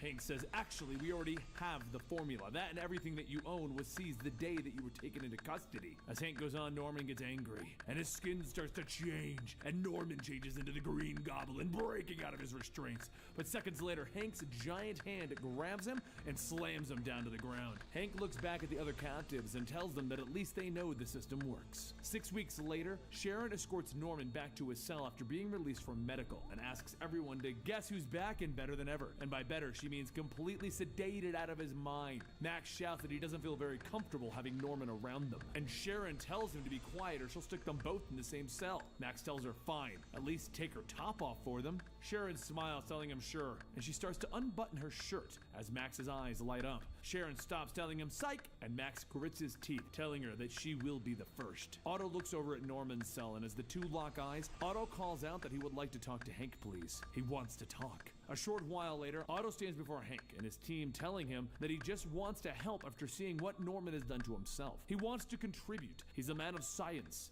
not some monster, so please let him help. Hank stares at him for a moment and says that he'll get back to him on that. And a few days later, Hank walks Otto into their research facility, and Otto asks what is the overall focus that they are trying to achieve here. Hank tells him that he may know. The next war will most likely be fought genetically, so they're working on ways to stay ahead of that. Otto looks around and says that it's really good to be back in the lab. And another researcher says that she knows that this might be a bit too soon, but they have a surprise for him. Otto sees the table with his mechanical arms. What's up, Minecraft? Says that those arms have revolutionized high-risk lab working. But as Otto stares at him, he says that it's strange being a man of science, but he wonders if his connection to them is more of a mental connection. Like a connection, not just physical. Maybe the explosion that grafted it to him was in fact a method of mentally unlocking his control over them. Otto continues to talk, but soon no one responds. He then looks around, telling them that they'll just have to take his word for it. But the arms are already out, stabbing everyone in the chest. Back over in the holding cells, the lights go out, and everyone starts to walk out of their cells, wondering what. Yeah, I don't really feel like talking much and whatever, and they got some good free comics that I could stream while I play the game. So yeah, it was just relaxing and chilling, my man.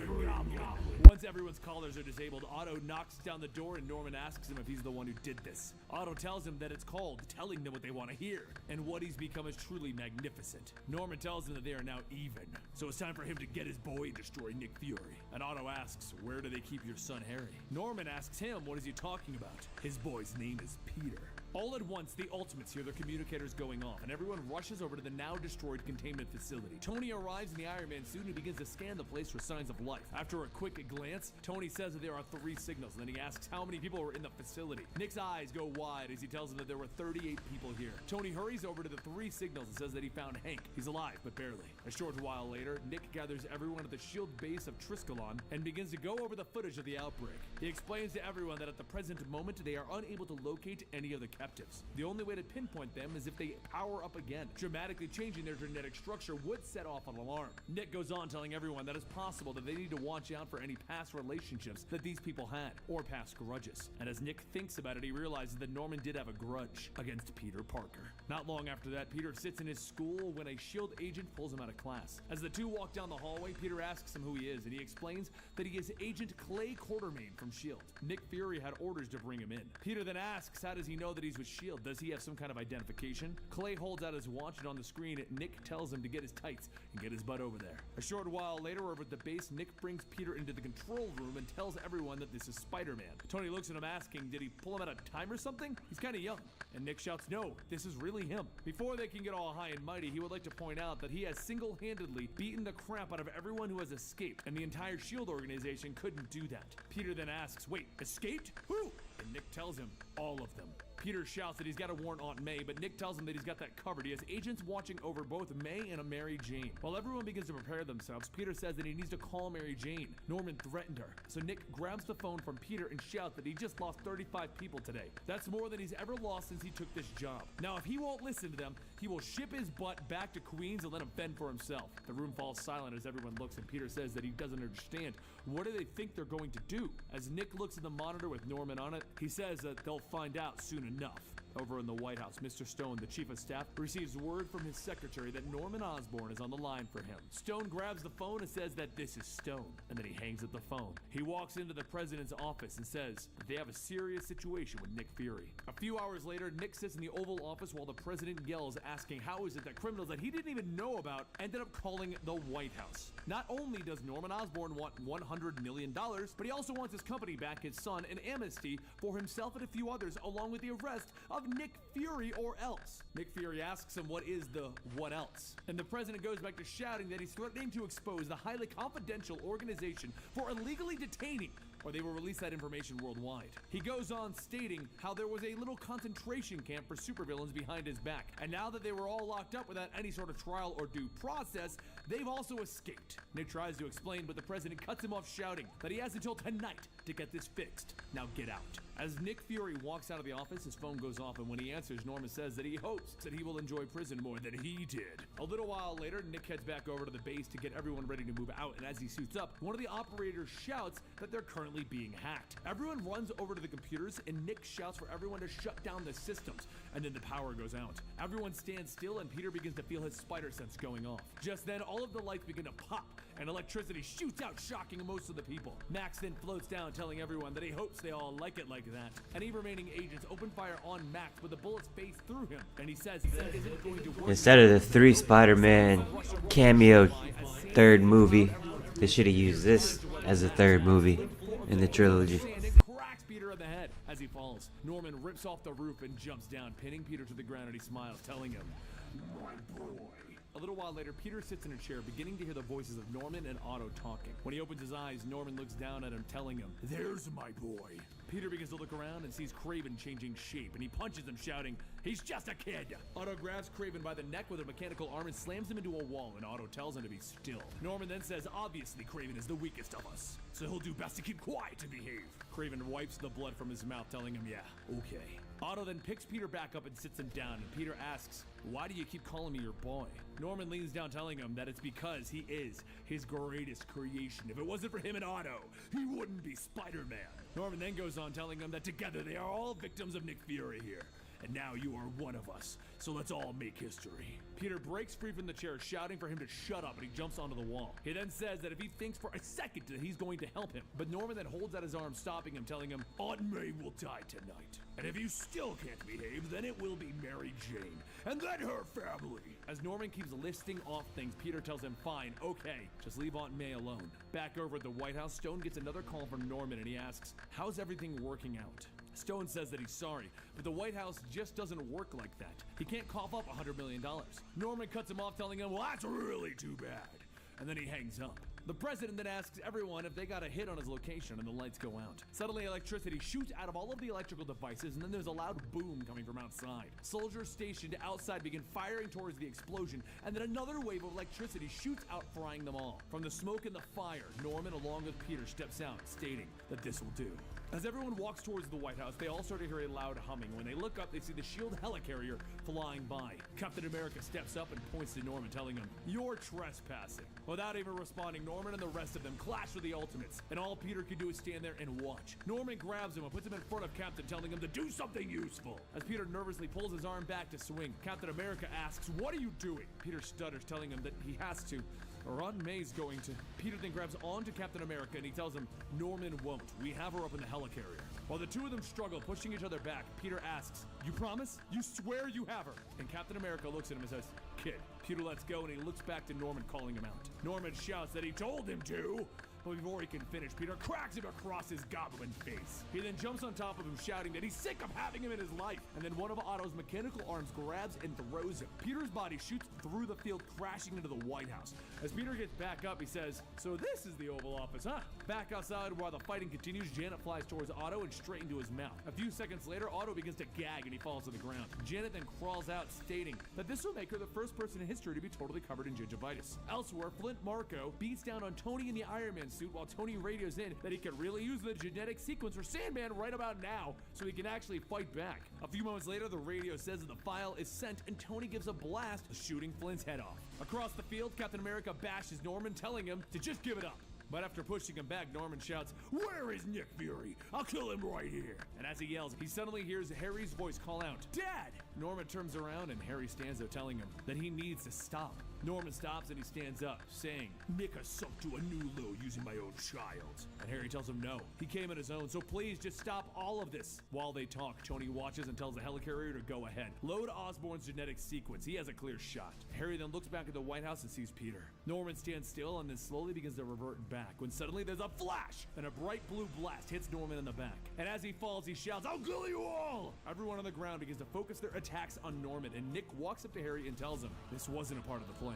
Peter rushes down to see Harry, and then there's another explosion in the sky. Everyone looks up to see a giant ball of electricity and then a person fall from it. One of the soldiers asks who just won, and as him and Tony aim, they see Thor float back to the ground asking if they're done yet. Peter turns back to Harry, hugging him, telling him that he didn't deserve any of this, and through his sobs, Harry says, all of you, I'll kill all of you for this. Another soldier starts to walk Harry away, and Nick walks up to Peter, telling him that for a number of reasons, he needs to get out of here. They will get him back to New York within the hour. They've got Harry under control. A little while later, Peter heads over to the helicarrier and is told to tell Aunt May that he was also being held. Because of security, he was kept separate from her. She asks if she's mad or anything, like on a scale of 1 to 10. As Peter and the agent walk into the next room, May screams that she will sue all of them if she doesn't see her nephew right now, right this instant. Peter runs over to hug her and she tells the agents that she would very much like them to bring her home now. Elsewhere in another lab loading bay, a cryogenic chamber is activated with the body of Norman Osborn. Captain America says they should just put a bullet in the back of his head, and Nick tells them that they can't,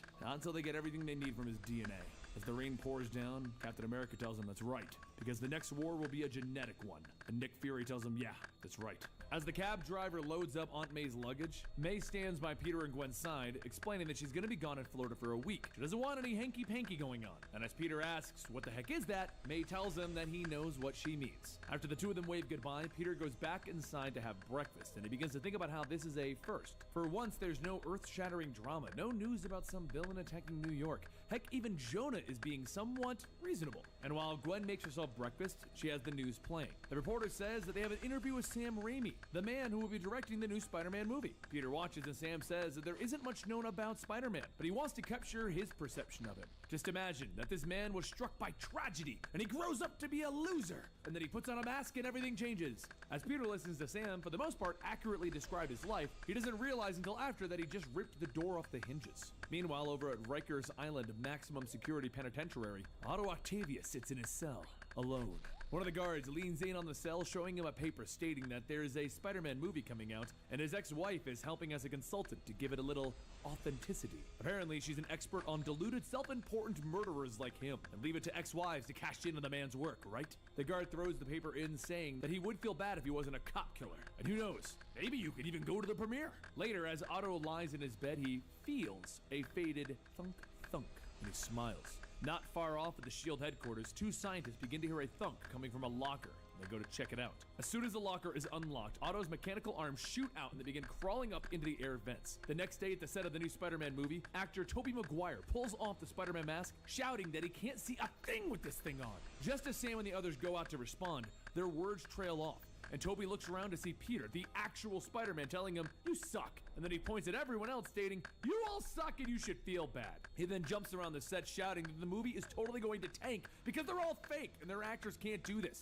Peter then stops and asks Sam, "How could you do this to me? You're making a movie without my permission. I'm Spider-Man." Sam smiles, telling him, "Actually, we don't need it. You're a public figure, so you're public domain." And the producer adds that they even got the rights of Octavius from his ex-wife. The producer then begins asking, what are these men like? What kind of men are Otto and Norman Osborn? Peter begins to feel frustrated that no one is listening to him. He's Spider-Man. He's here in the suit and no one's listening to him. And he shouts, "You people just suck." And he webs off. Back on Rikers Island, Otto sits up in his bed and he smiles as he hears the explosions going off and the guards shouting for help. As the mechanical arm slips into the cell, he says, "Yes, I missed you too.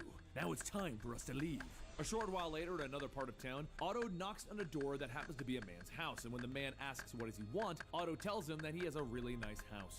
The man asks, "Do I know you or something?" And then suddenly there's a crash from behind and the mechanical arms begin to crawl in. Otto tells the man, "I really like your house." Meanwhile, at school, Kong tells everyone that he just got a part in the Spider-Man movie as an extra. While the students all gather around to listen, Gwen overhears and asks if there's a part in the movie where Spider-Man kills her dad. Everyone just looks at her, and Gwen mutters, "This is so stupid," under her breath, and she storms off. Peter and Mary Jane watch and they chase after her. And Peter tells her that they know it wasn't Spider-Man that killed her father, it was... But Gwen cuts him off. "Yeah, it was some guy in a Spider-Man costume. That doesn't matter. It's all Spider-Man. A guy dressed as Spider-Man killed my dad, and now they want to make a movie about him?" Gwen turns and walks off shouting, "Yeah, make a hero out of him. Make a movie and dolls. Yippee!" Peter tells Mary Jane that he could really use a crazy villain to beat the crap out of right now. Back at Otto's newly acquired house, he talks to the mechanical arms as they flip through the channels on the TV and stop on the news. The reports begin to talk about the new Spider-Man movie and how they're lucky enough to speak with Rosalita Octavius, the estranged wife of Dr. Otto Octavius. The camera then switches to Rosalita talking about Otto and how he's a tragic failure. And as the news plays, the mechanical arms rip the TV off the wall and they smash it on the ground. And Otto says, "This is perplexing." Up in one of the buildings is Peter, watching as they film. And as the actors start to get ready for a break, there's a loud crash and people screaming. When everyone looks over, they see Otto making his way through, destroying everything in his path. He calls out for Rosalita, telling her how disappointed that we are for what you've done. One of the mechanical arms begins to reach out, but is stomped as Peter webs it up, saying, "You can't do this. How could you be out and about doing this to me again?" And Otto just looks back and says, "Mr. Parker." The mechanical arms begin to grab Peter, and Peter shouts, "All of the sucky things you've made me do. Now you're making me fight you so that you don't trash the movie set that I already hate." As the arms flail about, one manages to knock Peter down, and Otto screams at him to just die! The arms then shoot out, and just before it hits Peter, he quickly catches it. And Otto asks, "Why is it that everywhere I go, Spider-Man is always there?" Peter then struggles to push the arm back and says, "Because I love you." And then Otto whips Peter into the air, and Peter asks, "How is it that you keep escaping? I'm no expert or anything, but I'm starting to really think that there needs to be a security upgrade at these prisons." As Peter tries to fight back against Otto, Otto manages to knock him back into the ground, and then he wraps an arm around Peter's neck. As he's lifted up into the air, Peter says, "You've become a much better fighter." Otto then electrifies an arm and smacks Peter with it, stating, "We have had a great deal of time to consider how to fight you if we ever met again." Peter asks who this "we" stuff is that he's already talking about, because he's already a whacked out wackety whack job. And one of the actors runs in screaming, "Oh God, don't kill me!" And both Peter and Otto just stare at him. So then Otto keeps Peter in the air, and one of the Spider-Man stuntmen grab a camera and they bash it into the side of Otto's head. Peter asks, "Who are you?" And the man says that his name is Leroy, and this guy has gone and shut down the project. Peter says, "Oh, I thought I was getting a revamp or something." Otto then gets up swinging his arm, knocking Leroy away. And then Peter catches one of the arms and swings Otto into a production van. Just as he swings again to throw Otto aside, Peter's grabbed by another arm and he's tossed out into the street. Meanwhile, back at Peter's home, the doorbell rings, and when Gwen goes to check it, she sees Mary Jane. Gwen opens the door and Mary dances in, telling her that her mother finally kicked her father out. She's not forever grounded from the whole running away thing. She then calls out for Peter, and Gwen tells her that he's not really here, he's at work or something. And Gwen says that she'll hang out until he gets back. She needs to relax anyway. But just before they sit on the couch, they both see the news, and they see that Spider-Man is fighting Otto again, and how Spider-Man's defending everyone. Gwen watches it angrily, and Mary Jane watches, stating that she's gotta go, she forgot something, and she runs out the door. However, Gwen notices that there was something strange about that. Back on the set, the fighting brought Peter and Otto into the tunnels, where Otto throws Peter against a wall, and a mechanical arm quickly grabs him again and throws him into a car. And just as the spider sense goes off, Otto hits him again, slamming him into another car. Peter looks up, and then his vision begins to fade. And when he opens his eyes, he tries to move, and then he sees that he's duct taped to a chair and a plane that has already taken off. That's when he hears a voice telling him, "Ah, good, you're awake." Otto walks out of the cockpit telling him that it's a lovely night to be flying, Mr. Parker. I actually thought that you would be grounded for being out this late on a school night. He then pulls off Peter's mask, and Peter asks, "What kind of goofy goofball thing are you gonna do to me now?" So Otto hits him with a mechanical arm, and Peter shouts, "God, you knocked a tooth loose!" Otto tells him, "I'm sorry about that, but let's take a look. I am a doctor after all." The mechanical arms hold Peter's head in place while another one reaches in, grabbing the wiggling tooth and rips it out of his head. Peter screams, and then with another arm, Otto webs up Peter's mouth, telling him, "This is a cute toy that you have.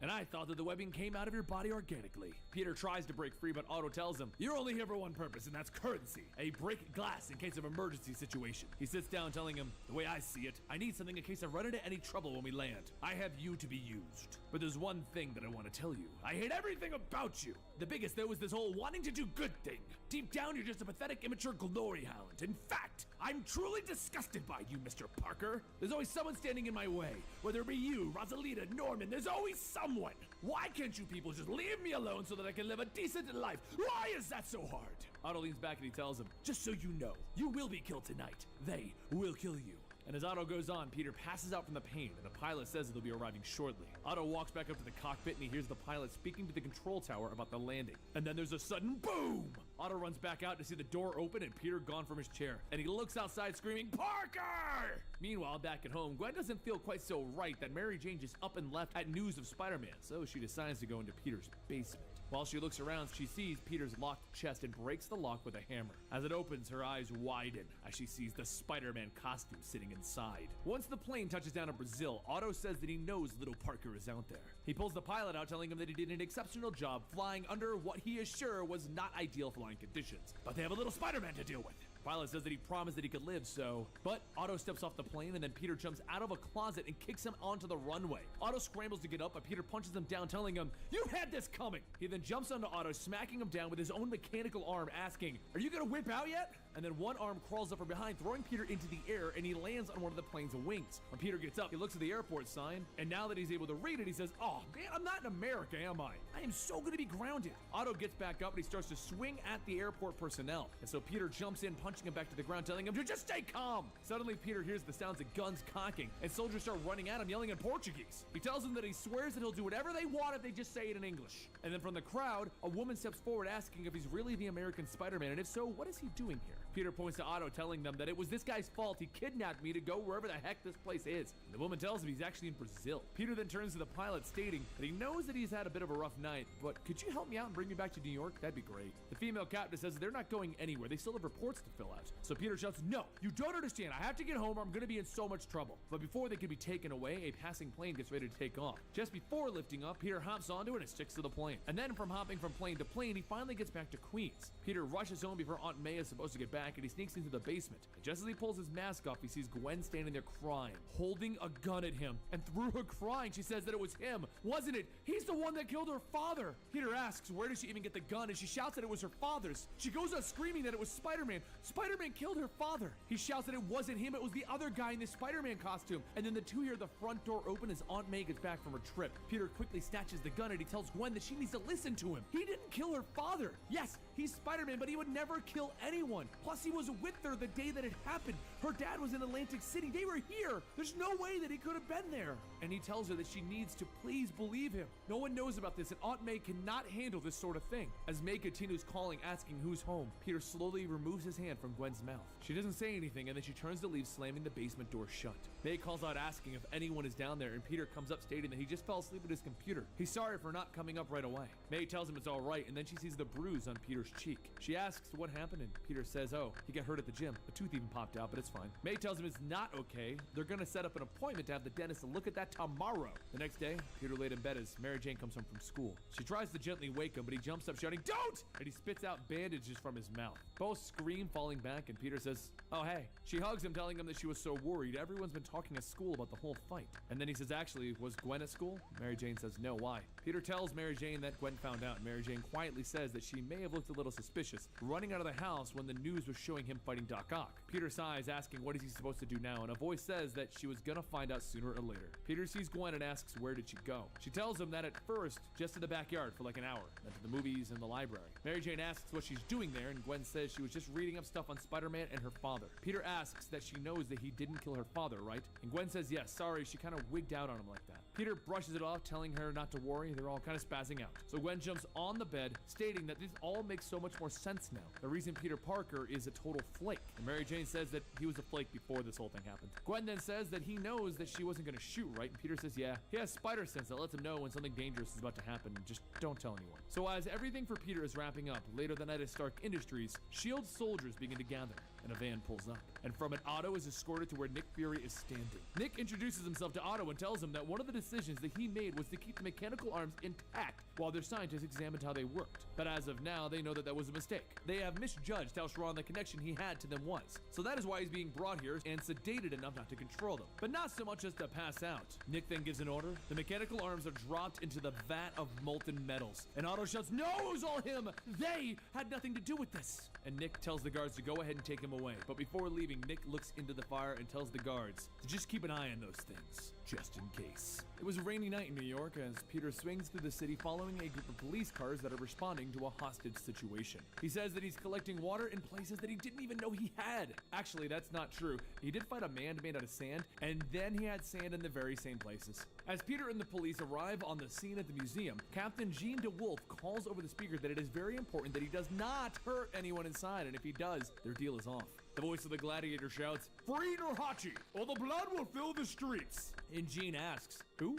Gladiator shouts that Nurhachi will be given freedom or everyone who hears him will die! And he crushes the phone. Peter appears behind him telling him that he should really pick on someone his own size, and as Gladiator turns back towering over him, Peter says, stay right here, I will go get someone that is your size. Gladiator then pops blades out of his gauntlet, stating that the Emperor has given the signal. They shall battle for Nurhachi! Peter asks how many voices are rattling around in there, and then his spider sense goes off. The blades from Gladiator's gauntlets shoot out, and Peter jumps out of the way onto Gladiator's shoulder, bashing him in the head. Before Peter can even do more damage though, the blades spring out of Gladiator's shoulders, and before Peter can jump away, Gladiator grabs him by the leg. With a powerful swing, he slams Peter down into a display, and he pops on more blades. The blades start slicing at Peter's stomach and leg, and just as Gladiator moves into attack, Peter webs up Gladiator's face and cracks a metal stand across his head. He then continues to bash the stand down on Gladiator when the police charge in, shouting for everyone to get down. Peter looks up stating, look, I'm kind of leaking here from the rain, so I'm just gonna go. But one of the officers shouts, you're not going anywhere! As Jean steps in telling everyone to lower their guns, Peter says that he's real sorry, cop person lady. He's allergic to jail,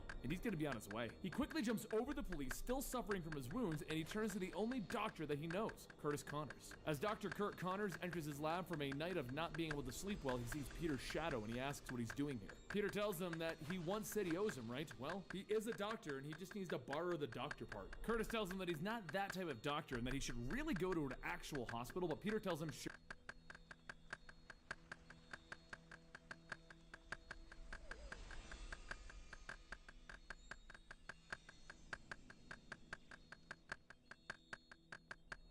Alright, that's just a good stopping point. It's been about 4 hours. I had to restart my stream like 20 minutes in because something wasn't working, but good stream, everybody. Nice and chill. And catch y'all tomorrow. Finish that comic. See how the ending turns out. Y'all all have a good night, good afternoon.